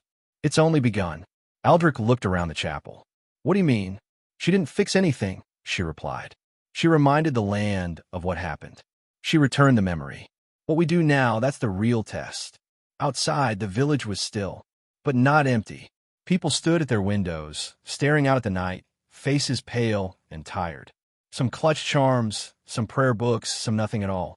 They hadn't seen what happened inside the chapel, but they'd felt it, like a tremor in their sleep, like a dream they all had at once. And they knew. Something old had been let back in. The girl walked through the village slowly. She passed the blacksmith's house, where iron tools trembled faintly on the walls. She passed the baker's shop, where the oven had gone cold without reason. She walked by the well, where water had begun to rise again, slowly, as if remembering it once was trusted. When she reached the last house before the trees began again, she stopped. A single candle burned in the window. She lifted her hand, not to knock, just to place her palm against the wood. Inside, a child stirred in her sleep, then settled again, and the spiral appeared faintly on the door, drawn in dew. By morning, the girl was gone. Not lost, not hidden, just not there. The villagers awoke to a world that looked the same, but no longer felt the same. They found symbols carved in places no one remembered carving. Old stones unearthed near roots that hadn't been touched. And most of all, silence. The kind that came not from absence, but from listening. The land had gone quiet again, not in fear, in thought. Ilsa walked through the village that morning with Aldrich beside her. They passed silent homes, cautious faces, and doorways marked with spirals. No one spoke to them directly, but they nodded. Some bowed their heads. A few opened their doors and stepped outside again for the first time in days. At the chapel, Tomas sat alone on the front steps. The book still lay beside him, untouched since it fell. He looked up as Ilsa and Aldrich approached. "She's gone," he said. Ilsa stopped in front of him. "She never stays. That's not what she's for." Tomas looked down at his hands. "I was wrong." Aldrich crouched beside him. "You were afraid. We all were." "She changed everything," Tomas said. "No," Ilsa replied. "She reminded everything." And for a long time, no one said anything more. The wind moved through the trees, not in howls or warnings, but in something like song. The earth was quiet, not dormant, just alive again, remembering. And somewhere beyond the forest, past where the path ended, the girl walked alone through the tall grass, barefoot, calm, unseen. She would come again someday, not to punish, but to remind the earth and the people on it that forgetting always has a cost. And remembering is where healing begins. By late afternoon, the village had settled into a fragile calm, the kind of quiet that comes after a long storm. Not because the danger had passed entirely, but because everyone was too tired to panic any longer. The baker reopened his shop and kneaded dough with slow, deliberate motions. The children came outside again, though they stayed close to their parents' legs and whispered instead of laughed. The spiral marks remained, etched into doorposts and fence rails, but no one tried to scrub them away. Ilse sat in the garden behind Marta's cottage, her fingers working slowly through the herb beds. The soil felt different now, softer, warmer, as if it too had exhaled something. Aldrich joined her after a while, leaning against the old apple tree with its twisted trunk and half-blooming branches. "She's not far," Ilse said without looking up. Aldrich folded his arms. "Do you feel her?" "I don't need to. The land is still listening. That means she's still nearby." He looked out toward the fields, where long green rows shimmered under the breeze. The cracks that had split through the earth only a few days before were healing. Some had already filled with grass, almost as if they'd never been there. "I keep wondering if people will forget again," Aldrich said. Ilse smiled sadly. "We're very good at forgetting what frightens us. But this time, it's different, isn't it?" She finally met his gaze. "This time, some of us are listening." Not far from the village, in a dense thicket near the edge of the old monastery ruins, the girl sat quietly with her back against a mossy stone. A hare sat beside her, not in fear, but in comfort. It blinked slowly and nestled into the earth, as though it had known her all along. The trees above shifted gently, casting patterned light across her bare feet. She wasn't hiding. She wasn't watching. She was waiting, perhaps, for the land to speak first this time. Back in the village, Tomas emerged from the chapel just as the bell, long silent, groaned and shifted in its tower. It didn't ring, not fully, but it moved just enough to suggest it might one day sound again. He stepped onto the chapel steps, squinting at the sun. His robes were plain now. He had removed the symbols, the polished crosses, the bright gold trim. He looked like any man, older, weathered, uncertain. A few villagers walked by. Some nodded. One even offered a small wave. He raised a hand in return, unsure of what to say. He had spent the morning removing the last of the incense and quietly setting aside the older books. There were words in them that no longer felt right. Instructions written by people who had only known one kind of fear. There was still a place for prayer, he believed, but not as a weapon. He walked across the square and stopped in front of Ilse and Aldrich's table near the fountain. It had become a quiet meeting spot over the past few days. Unofficial, simple, welcoming. Ilse looked up. "Sit," she said. "No titles today." Tomas obeyed without resistance. He rested his hands on the table, palms open. "I didn't know what I was protecting," he said after a moment. "I thought I was defending the people. But I was just defending our ignorance." "We all were," Aldrich said, "until we weren't." Tomas nodded, his expression heavy but calm. "Is she safe?" Ilse looked toward the horizon. "She's not here to be safe or dangerous. She's here to be heard. And if we stop listening again?" Tomas asked. Ilse didn't answer right away. "Then, she'll remind us again, and again, as many times as it takes." In the days that followed, the village slowly resumed its rhythm. But the rhythm had changed. There were no more fearful glances toward the forest. No more blaming the weather or illness on ghosts or shadows. People started asking questions instead of whispering answers. They began tending the land more carefully, walking the old paths with new awareness. The soil was no longer just dirt. It was history, memory, promise. Marta began teaching the children about the old plants, the ones their grandparents used for healing and protection. Not magic, just knowledge, once dismissed, now respected. She spoke plainly, telling them how to listen to wind direction, how to feel temperature shifts in the roots, how to spot the signs of imbalance in the leaves. Aldrich helped prepare the boundary stones, not to keep anything out, but to mark the land with respect again. He carved names into them, not his own, but the names of those who had once been blamed without proof, lost without graves. Each stone held a name, each name a story. Ilsa spent more time walking. She didn't lead, didn't teach. She just walked through fields, along creeks, into the woods, letting her presence be felt. The villagers began to do the same. Some followed her path, some carved their own. And the girl? No one saw her again. Not directly, but sometimes, near dusk, people would find fresh flowers growing in places too dry for bloom, or a stone spiral traced gently into the frost on a window. Once, the brewer's daughter swore she heard humming outside her door, soft, steady, calming. When she opened it, no one was there, but the scent of lavender hung in the air. The girl had left her voice behind, not loud, not demanding, just present, in wind, in roots, in the soft pull of memory that settled now in everyone's chest. Even Tomas, when he opened the chapel doors each morning, would stand for a moment and listen. Not for hymns, not for sermons, but for the breath of the earth, the steady rhythm beneath it all. Because he understood now. The land remembers, and forgetting is a choice they would not make again. Just when the village had begun to breathe again, to truly settle into a life where memory and respect walked side by side, the ground shifted, not physically this time, but through something felt. It started with the animals. The crows, which had returned quietly after the girl's passing, suddenly vanished again. Not in flight, but in silence. Their nests were found abandoned, feathers scattered, no signs of predators. Then came the dogs, howling at dusk, pacing fences, refusing food. The wind changed too. Not its direction, but its weight. It moved through the trees like it was carrying a warning no one wanted to hear. Ilsa noticed it first. A stillness in the woods that wasn't the usual quiet, but something deeper, almost held. She stood one morning in the old clearing, where the spiral stones remained untouched, and realized something important. The spiral had dulled. Not in color or brightness, but in feeling.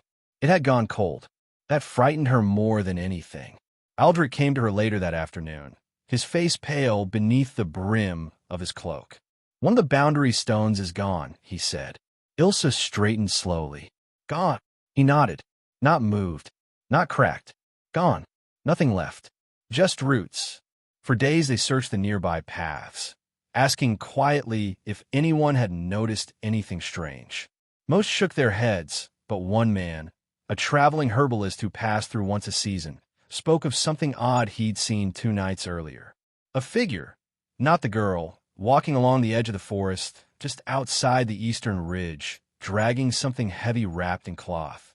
He assumed it was a hunter. But the strange thing, he said, was the way the ground looked afterward. Like it had resisted the figure's steps. Like it was trying to push him away. Ilsa and Aldrich returned to the site where the stone had been. The grass there was dead in a perfect circle. The ground felt tight underfoot, as if holding its breath again. Ilsa knelt and brushed away the dirt, but there was nothing. No spiral, no trace of the stone. Just dry, silent earth.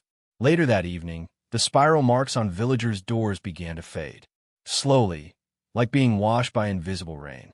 One by one, homes that had once felt wrapped in quiet protection now stood bare again. The people noticed. They said nothing. But the change in the air became something they could no longer ignore. Tomas returned to the chapel that night and found the altar missing its centerpiece. A small wooden carving of shepherd, one he'd had since boyhood, was gone.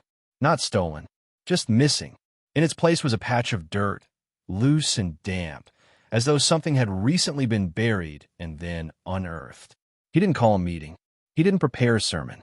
He sat on the floor of the chapel for hours, staring at the spiral mark carved near the doorway, now barely visible. That night, the dreams returned.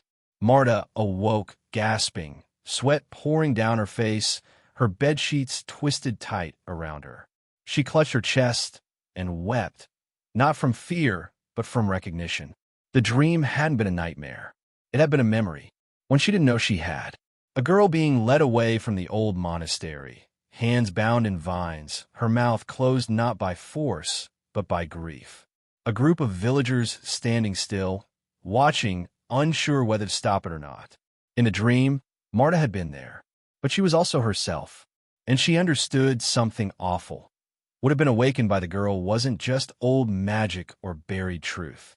It was judgment, not cruel, not punishing, just exact. It didn't come to strike them down. It came to balance the scale, and someone had tried to shift that balance again. The next morning, Ilsa called for a quiet meeting near the orchard where the oldest trees grew. Only a few attended: Aldrich, Marta, the blacksmith, and the weaver. Tomas arrived late, holding a satchel full of the chapel's remaining sacred objects. He didn't speak right away. Ilsa stepped forward, her face tired but strong. Someone is trying to remove the memory. They all looked at her. Someone who wants the forgetting to return. Aldrich nodded. The stone wasn't taken by the forest. It was taken by a person, someone alive. Silence followed. Then Tomas cleared his throat. I think I've seen him. Ilsa's heart skipped. Who? Tomas took a slow breath. When I was in the chapel. Before I found the altar disturbed. I saw someone pass by the window. Too tall to be a child. Too thin to be a villager. He didn't stop, but there was something in his hands. A book. Not one of mine. Older. Ilsa looked at Marta. Marta's eyes were wide. The hidden book, Marta whispered. Ilsa nodded. Not all of them were burned. Aldrich stood.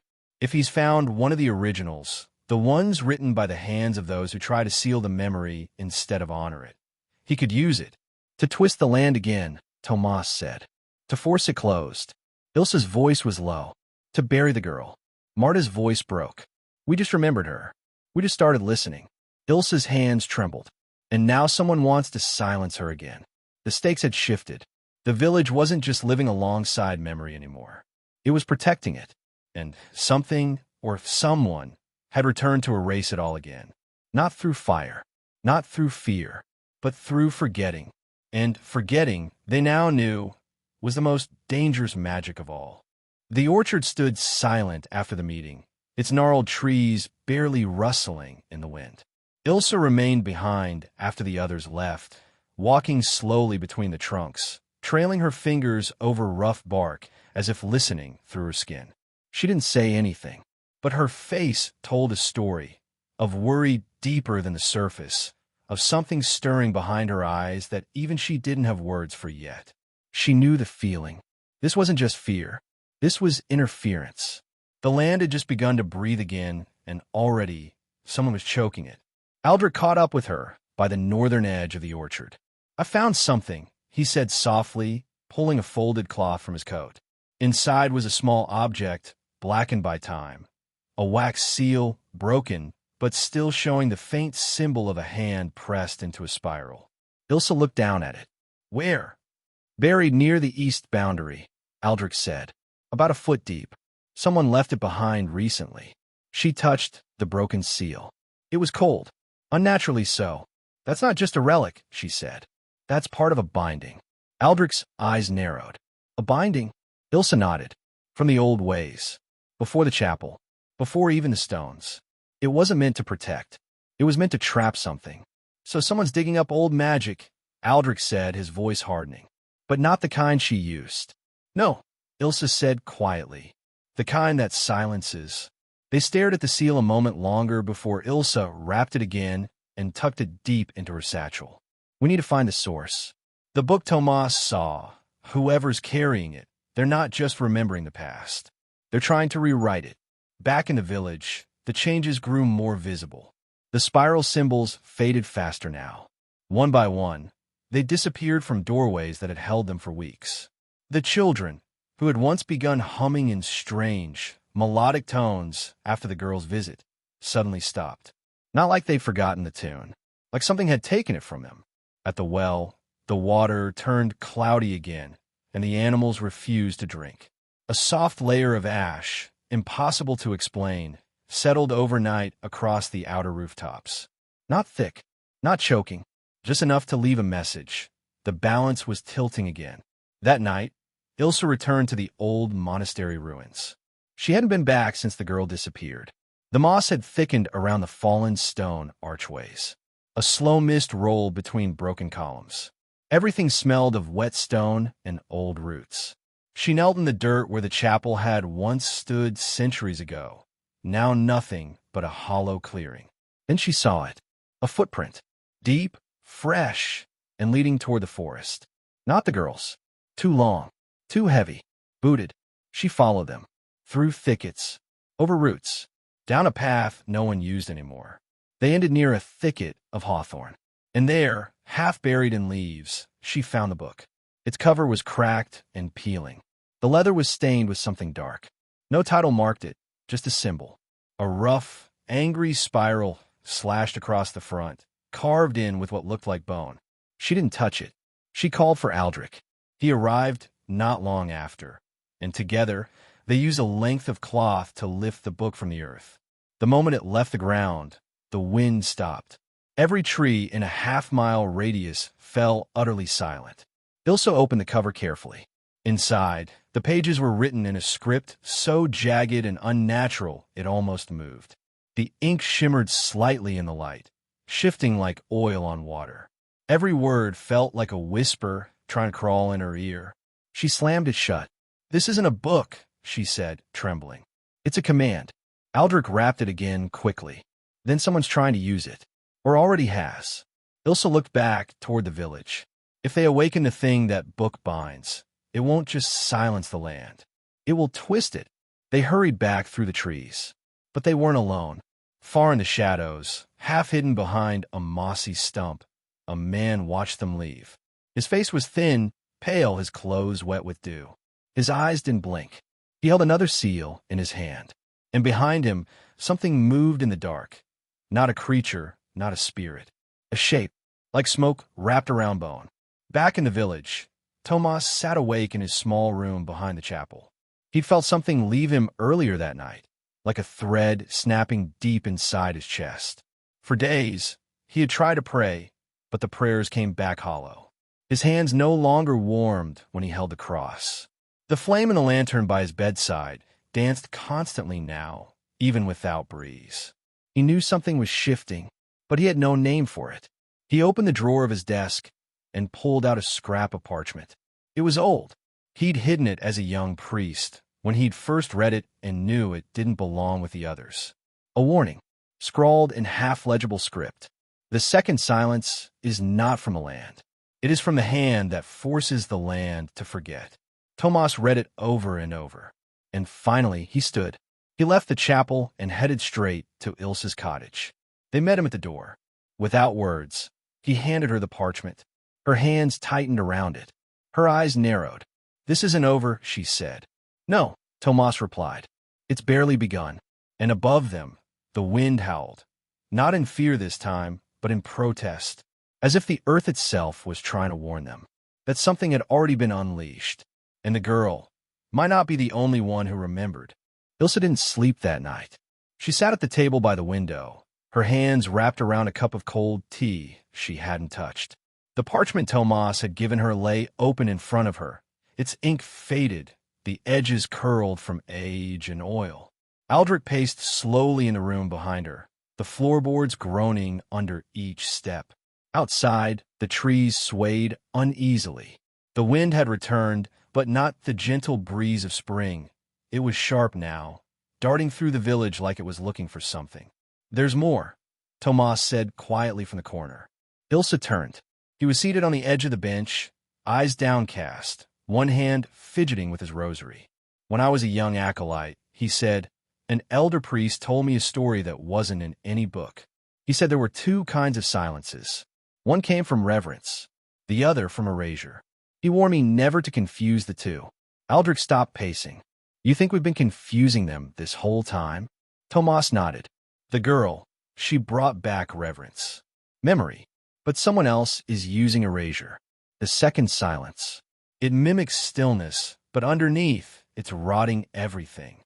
Ilse looked at the book they had retrieved. It now sat sealed in a box, wrapped in layers of linen soaked in salt water. Even so, the room around it had grown colder since it arrived. "We can't keep that here," she whispered. "It's too close to everyone." Aldrich crossed his arms. "Then where?" Ilse hesitated. The hollow tree. Tomas looked up sharply. The one near the marsh? She nodded. Old as anything. Long before the chapel, before the boundary stones. That tree doesn't forget. Aldrich grabbed his coat. Then we take it now, before whatever's watching us finds it first. They wrapped the box in thick wool and bound it with twine. No one spoke as they stepped into the night. The village was quiet again, but it no longer felt like peace. The silence pressed in around them as they passed empty homes, dim lanterns glowing faintly behind curtains. Every step they took felt watched. When they reached the edge of the marsh, the hollow tree stood tall, its massive trunk split open like a mouth mid-sentence. The air here was dense and wet, and the mist clung low to the ground. Ilsa stepped forward and placed her hand against the bark. "Please," she said softly, "keep this where no one else can find it." They placed the box inside, careful not to touch it with bare hands. The tree made no sound, but a soft gust of wind circled them, and the box sank deeper into the hollow like the tree was swallowing it willingly. They stepped back. Then, from the distance, a sound. Low, metallic, like a bell, but not the chapel bell. Aldrich turned. "Did you hear that?" Ilsa's face had gone pale. It came from the woods. They listened. Another clang, closer this time.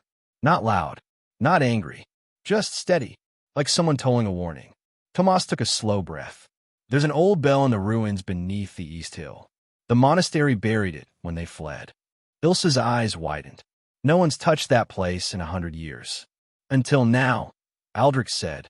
They moved quickly through the trees, circling the marsh and heading toward the hill. The bell rang again, 3 times in total, then stopped.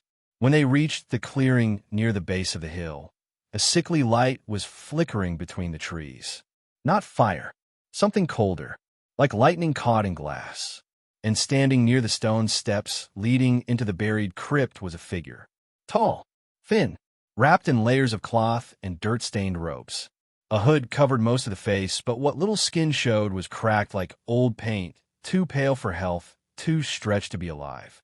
The man held a staff made of twisted blackwood, and around his neck, a broken spiral symbol hung from a leather cord. Ilsa stepped forward. "You have no place here." The man lifted his head. His eyes were clouded, but not blind. In fact, it looked as though he saw too much, like every light around him bent toward his gaze. "This land forgot," he rasped, and in its forgetting, it grew arrogant. Aldrich moved in front of Ilsa. "What do you want?" "To finish what was started," the man replied. The first silence wasn't deep enough. "This time, I'll bury it so far that not even memory can find it."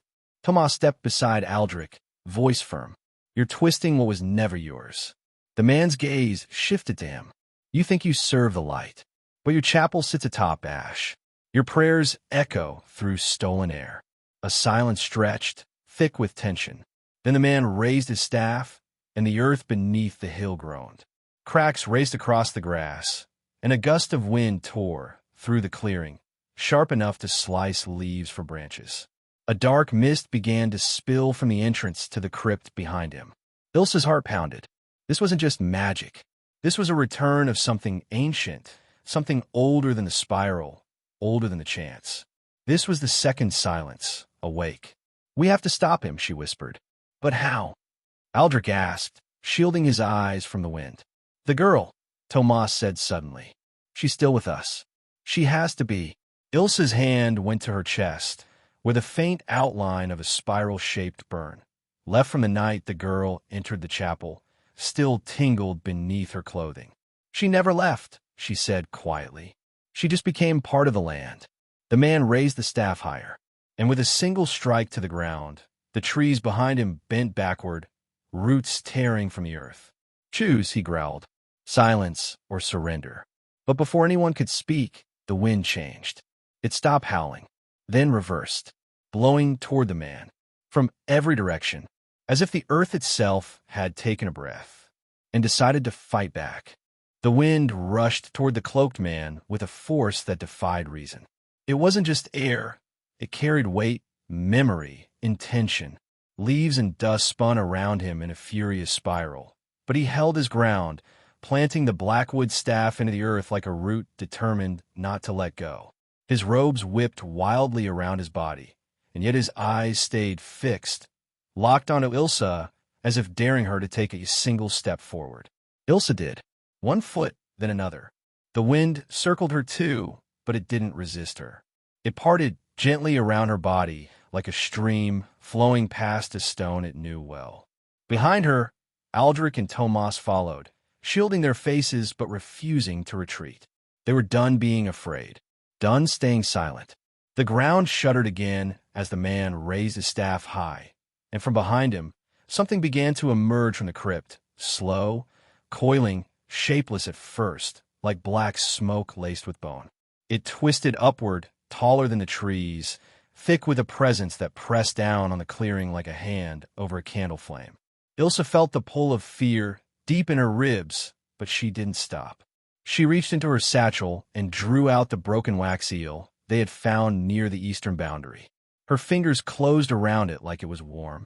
"You've misread the land," she said loudly, her voice clear despite the wind. "It doesn't want silence.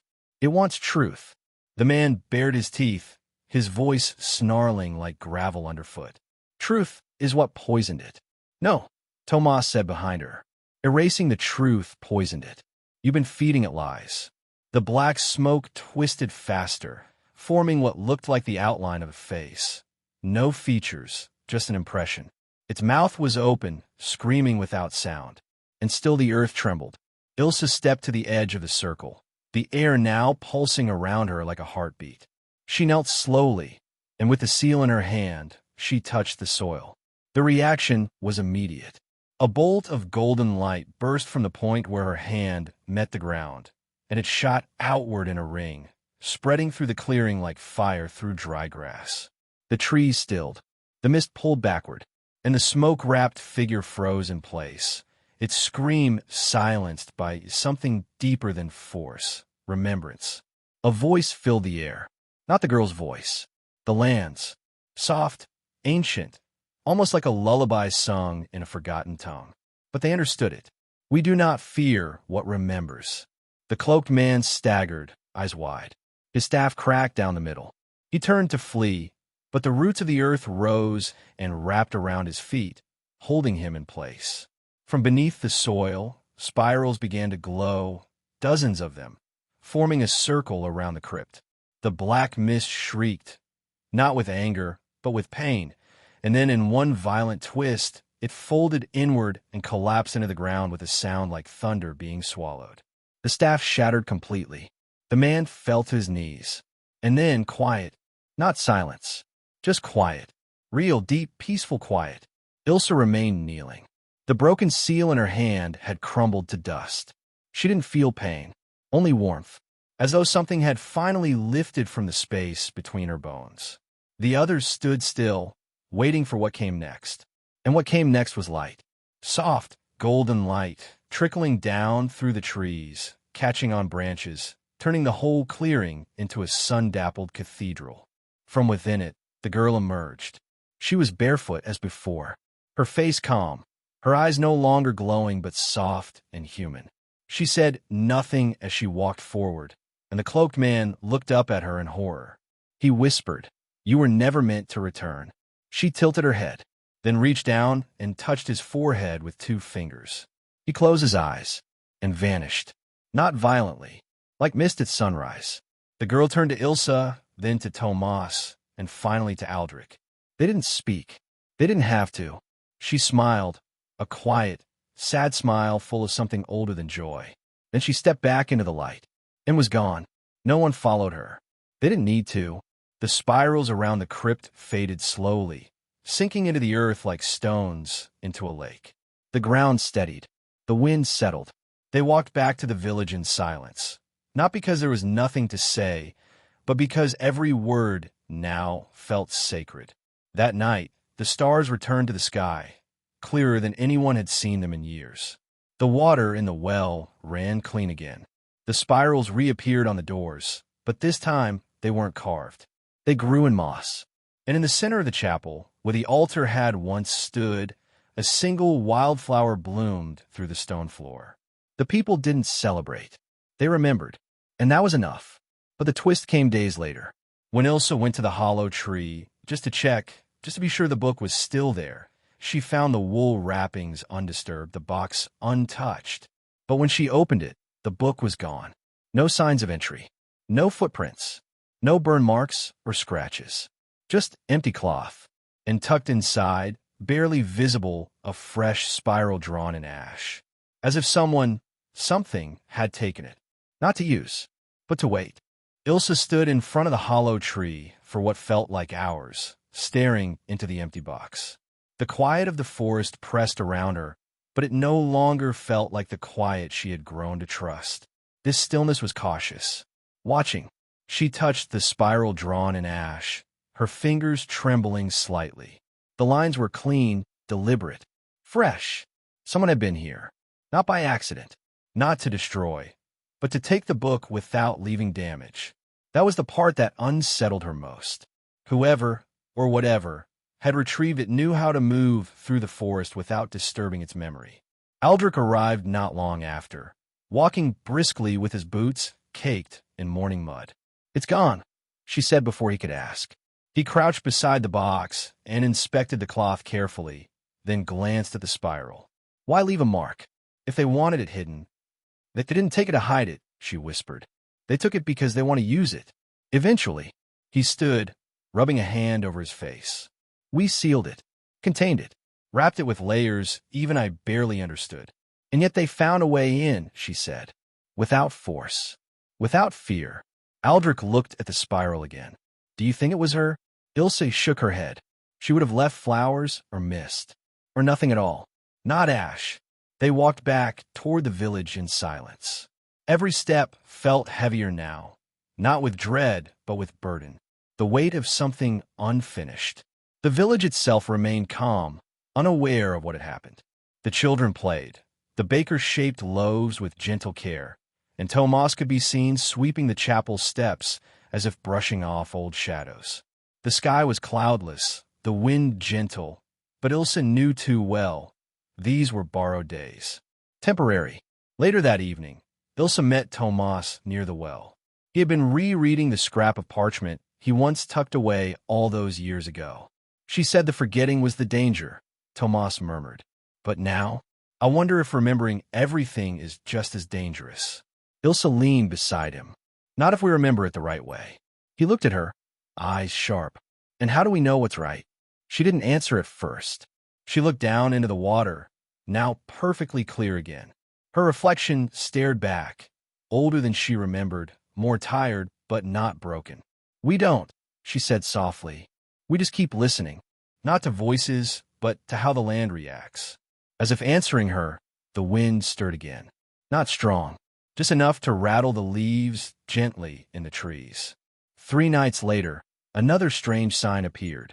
Marta's herb garden, which had flourished since the girls' visit, wilted overnight. Not from rot or drought. The plants simply bowed. Their leaves drooped inward, not dying but retreating. When she knelt beside them, she found a feather tucked beneath the sage, charcoal black, warm to the touch. She showed it to Ilse the next morning. It's not from a bird I've ever known, Marta whispered. Ilse turned the feather between her fingers. It shimmered faintly at the edges, as though dipped in smoke. Whatever took the book, she said, is leaving reminders. Why? Marta asked. To taunt us. Ilse shook her head. To make sure we don't relax. She spent that afternoon walking the old paths again, past the orchard, through the woods, across the edges of the marsh. Everything looked calm, but it felt thinner, like a veil had been pulled slightly tighter, not torn but strained. At sunset, a visitor arrived, a stranger on a main road. Tall, cloaked, wearing travel-worn boots, and carrying no bag. His face was clean-shaven, but something about his eyes made people look away quickly. He asked no questions, made no introductions. He simply walked through the village, nodding politely, until he reached the chapel. There he stopped, and sat, on the bottom step. Tomas noticed him first. Can I help you? He asked, voice even but cautious. The man looked up, a faint smile playing on his lips. I'm just listening. To what? Tomas asked. To the stones beneath your feet, he said. They're louder than most people realize. That night, Ilsa asked around. No one knew where the stranger came from. No horse, no wagon, just a quiet arrival and a still presence. When she approached him the next morning, he was standing by the spiral wildflower that had grown in the center of the chapel. He was staring at it like it was telling him a secret. "You're not here by accident," Ilsa said. "No one ever is," he replied calmly. She studied him carefully. "You felt it, the shift."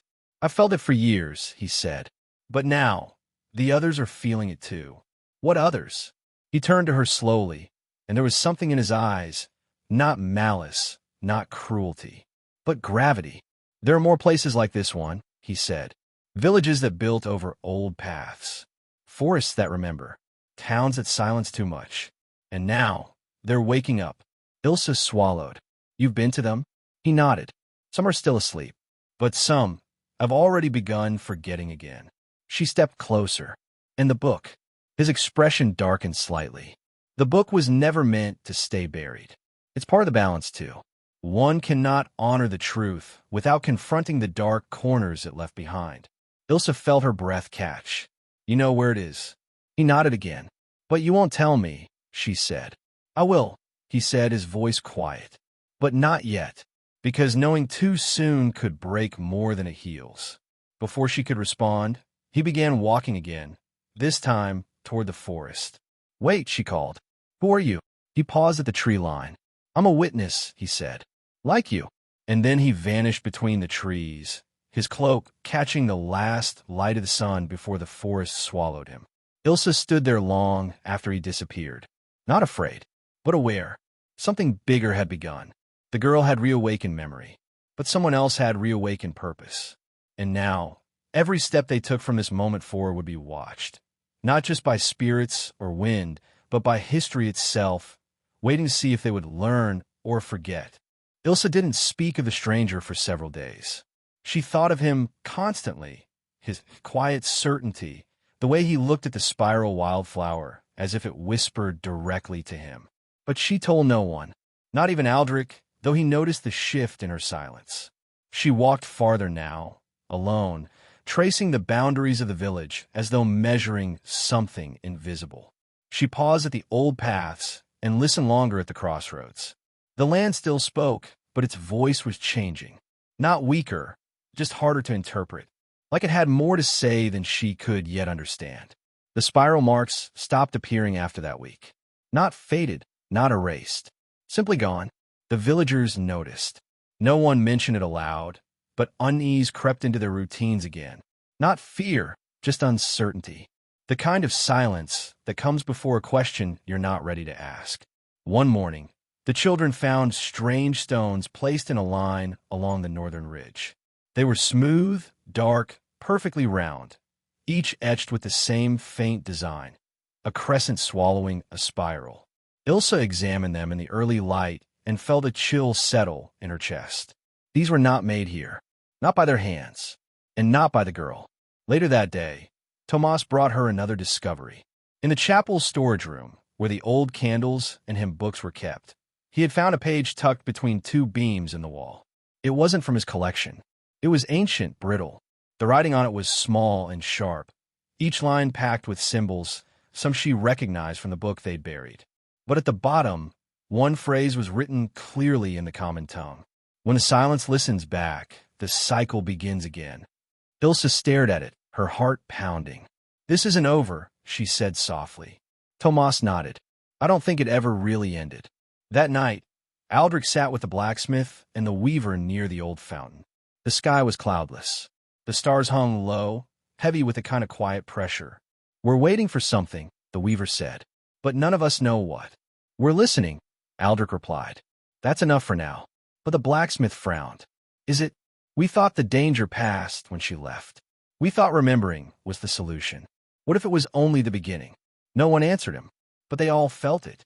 The strange feeling that comes when you realize you're not at the end or the middle, but somewhere in a loop that's turning again.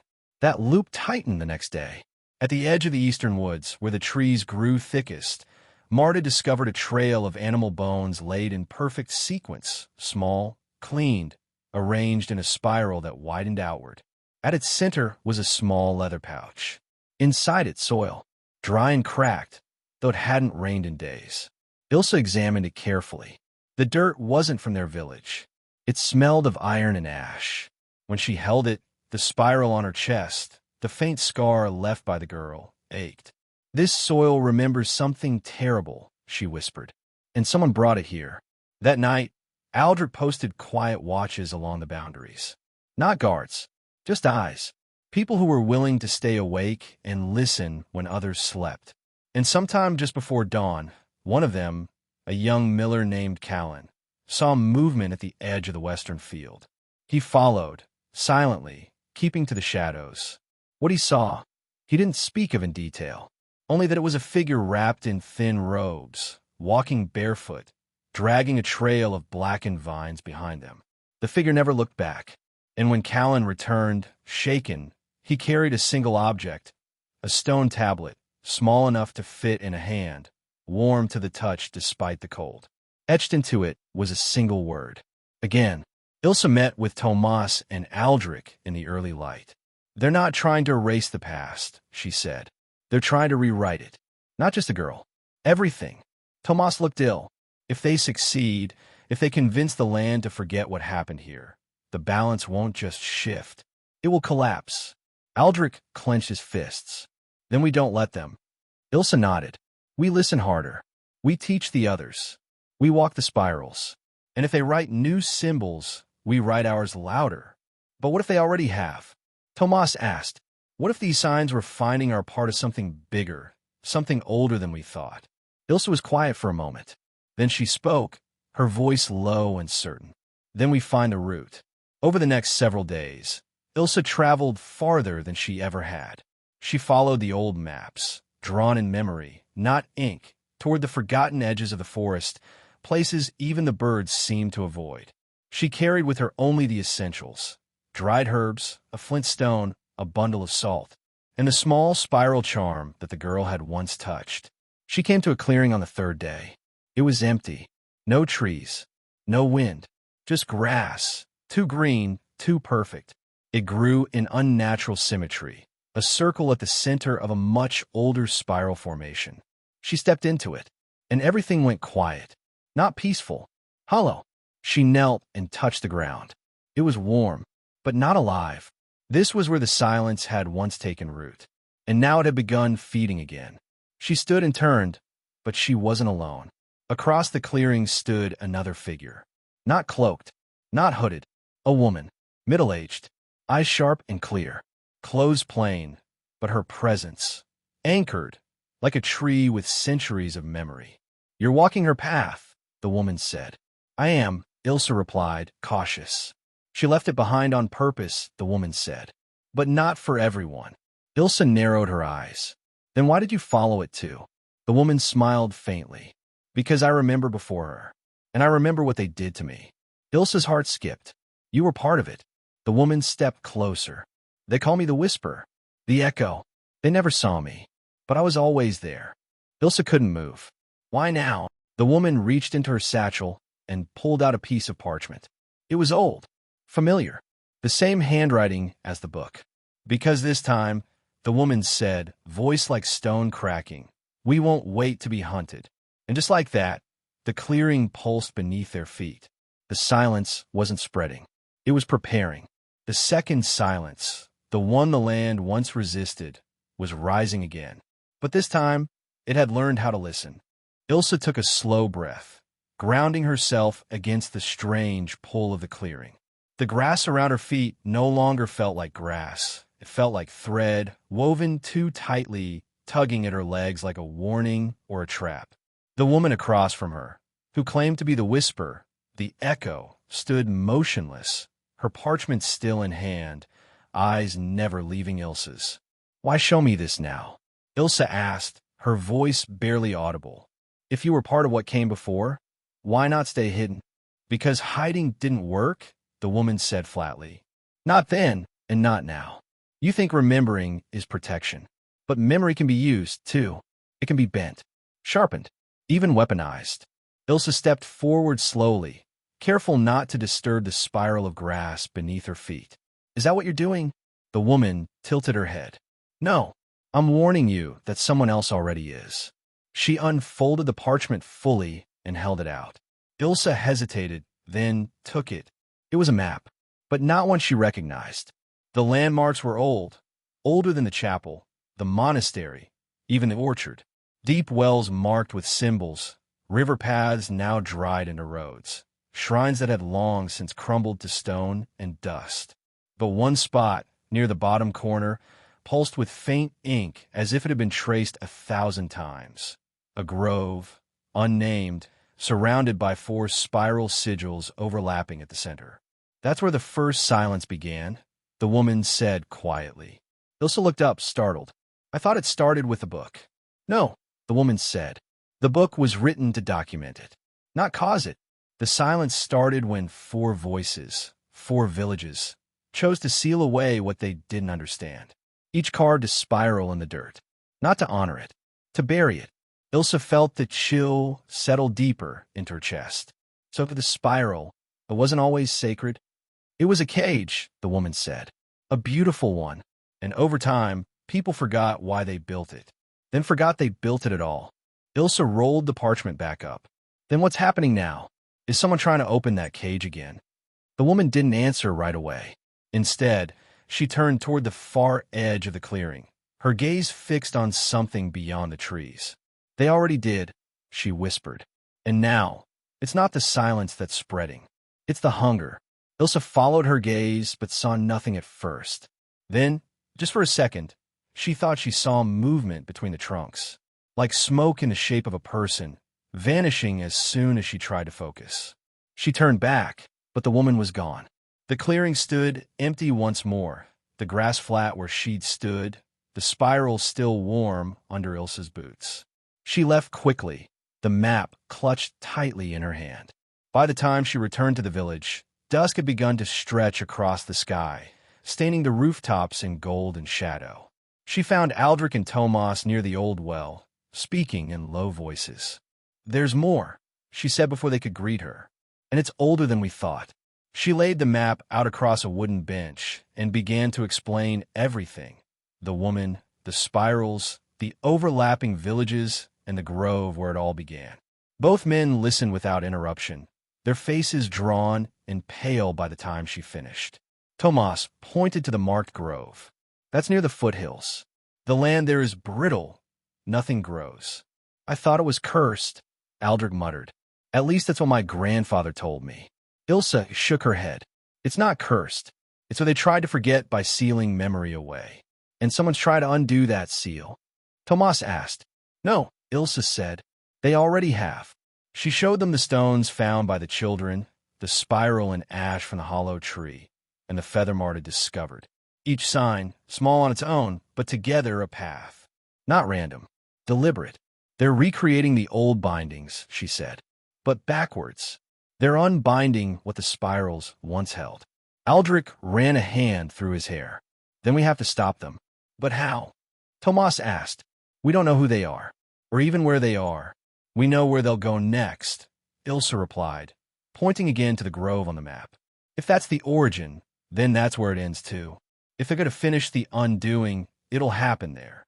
The next morning, they gathered quietly, only the people who had seen and believed.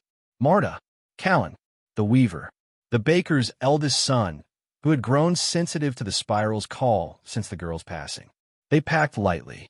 No torches, no blades, only string, salt, and earth. Ilsa led them along the old paths, avoiding the main road, weaving through forgotten trails overgrown with moss and silence. The forest thickened around them as they neared the foothills. Even the birds fell quiet. When they reached the edge of the grove, they paused. It was vast and empty. No trees, no grass, just hard, cracked soil stretching out like an old scar.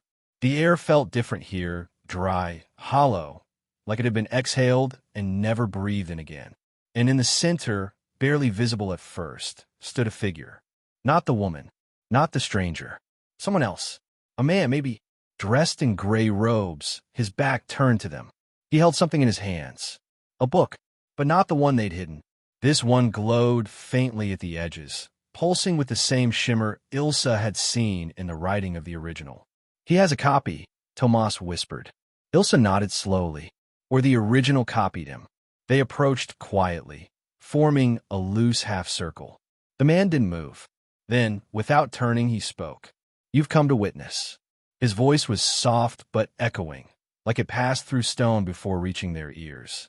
You don't have to do this, Ilsa said. I'm not doing anything, he said calmly. I'm restoring. The silence was never meant to be forgotten. It was meant to endure and destroy everything it touches. Aldrich asked, stepping forward. The man finally turned. His eyes were empty. Not blind, just void, like looking into a well with no bottom. The spiral doesn't just remember, he said. It consumes. What do you think happens to memory left unchecked? Ilsa stepped forward too, heart pounding. It teaches, it heals. No, he said. It echoes, and echoes distort. The first ones try to stop it by sealing it. But they failed, because no spiral stays closed forever. He raised the book. The ground trembled. Across the grove, the soil cracked open in thin, winding lines, spirals drawn by invisible hands. The wind swirled, dragging dust into the air. And Ilsa realized they were too late, but only for the seal, not for the memory. She dropped to her knees and placed both palms on the ground, and began to hum, not loudly, not perfectly, just a tune the children once hummed after the girl came. A soft, rising lullaby of spirals and breath. The others followed, one by one, and as the earth opened, the song filled it. Not to stop it, but to anchor it, to remind it, to remember it kindly. And somewhere, deep beneath the ground beneath their feet trembled like it had its own heartbeat, slow, heavy, ancient. The spiral lines etched into the earth glowed faintly, pulsing in time with the soft humming that rose from the circle of villagers. Ilsa kept her eyes closed, her voice steady, even as tears slipped quietly down her face. She wasn't afraid. Not anymore. She could feel the memory of the land listening, not as a threat, but as something old and wounded, reaching back across time for understanding. The song wasn't magic. It was memory. It was trust. It was the voice of people who chose to remember together, instead of letting fear bury the past. Across the grove, the man with the hollow eyes held the book tighter. His body tensed as if the sound hurt him, but he didn't speak. He couldn't. The power he had counted on, the silence that once obeyed, was no longer answering him. The land had found a new rhythm now, one shaped not by fear, but by presence. As the villagers kept humming, the spirals stopped glowing. The cracks in the ground closed slowly, not with violence, but like a deep exhale after a long-held breath. Then the wind shifted, not harsh, not sudden, just a gentle sweep, lifting dust from the grove, brushing over their shoulders, curling through the trees like it had finally been let in. The book in the man's hands began to darken. Its shimmer faded. The pages yellowed all at once, curling inward, brittle. Then, without fire, without heat, it crumbled into ash and fell between his fingers. The man looked down, stunned. Not angry, just lost. Like he'd spent so long trying to control something that he had forgotten what it felt like to be part of it. Ilsa stood slowly, brushing dirt from her hands. She stepped forward, the villagers still silent behind her. Their humming faded now into the still air. She reached the man as he stared down at the ashes. His hands shook slightly. "It's over," she said gently. He didn't look at her. "I thought I was protecting it." "You were trying to control it," she replied. "But the land doesn't want to be controlled. It wants to be heard." He nodded once, slowly. Then, without another word, he turned and walked toward the forest. No one stopped him. Ilsa didn't feel fear in letting him go, only a quiet sadness. Sometimes people don't need punishment. They need space to remember what they forgot. By the time the sun crested fully over the hills, the grove had changed. The soil was no longer brittle. Small patches of green peeked through the cracks, and the air felt lighter. It was as if the ground had decided it would try again. Not perfectly, not quickly, but in its own time. Back in the village, the spiral moss began to grow again, but differently this time. It didn't appear on doorways or fences. It curled gently at the base of trees, along window sills, on stones near paths. Natural, unforced, like the land was offering it, not because it was bound to, but because it wanted to. Tomas reopened the chapel doors, but not to hold sermons.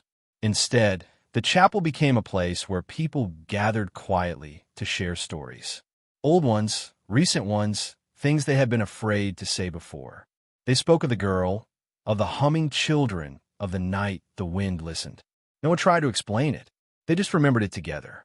Aldrich returned to the orchard, but now he let the trees grow wilder. He stopped pruning them into perfect shapes. He let them bend, twist, stretch into odd corners. And strangely, the fruit grew sweeter that year. Marta's herb garden blossomed again, not in neat rows, but with new plants she didn't remember planting. Wild thyme, white heather, small blooms with spiral petals that curled toward the morning light. And Ilsa? She stayed in the village, walked the old paths daily, listened to the wind, not because she feared what might come, but because she knew how important it was to keep listening, even when everything seems quiet. She taught the children how to draw spirals in the dirt with care, not fear. She told them stories of when the land forgot, and how they helped it remember. And each time, she reminded them that silence isn't always peace, that forgetting can be as dangerous as fire. But remembering, truly remembering, with heart and care, that's what keeps the world steady. One night, weeks after the grove had healed, she returned to the hollow tree. The wool wrappings were still there, undisturbed. The spiral and ash had faded, but carved faintly into the bark, barely visible, were new words. You chose memory, so we will wait. She didn't know who left it, but she understood. The silence hadn't been destroyed. It had been reminded. And as long as people remembered why that mattered, the land would stay alive. And so, the story ended not with a battle or a curse, but with something quieter, something deeper. The return of balance, not through force, but through listening, through the courage to remember what once was, and the wisdom to carry it forward. And that, more than anything, was the legacy of the girl, of the spiral, of the villagers who dared to sing when the silence returned. Not every history ends loudly. Some simply choose to be remembered.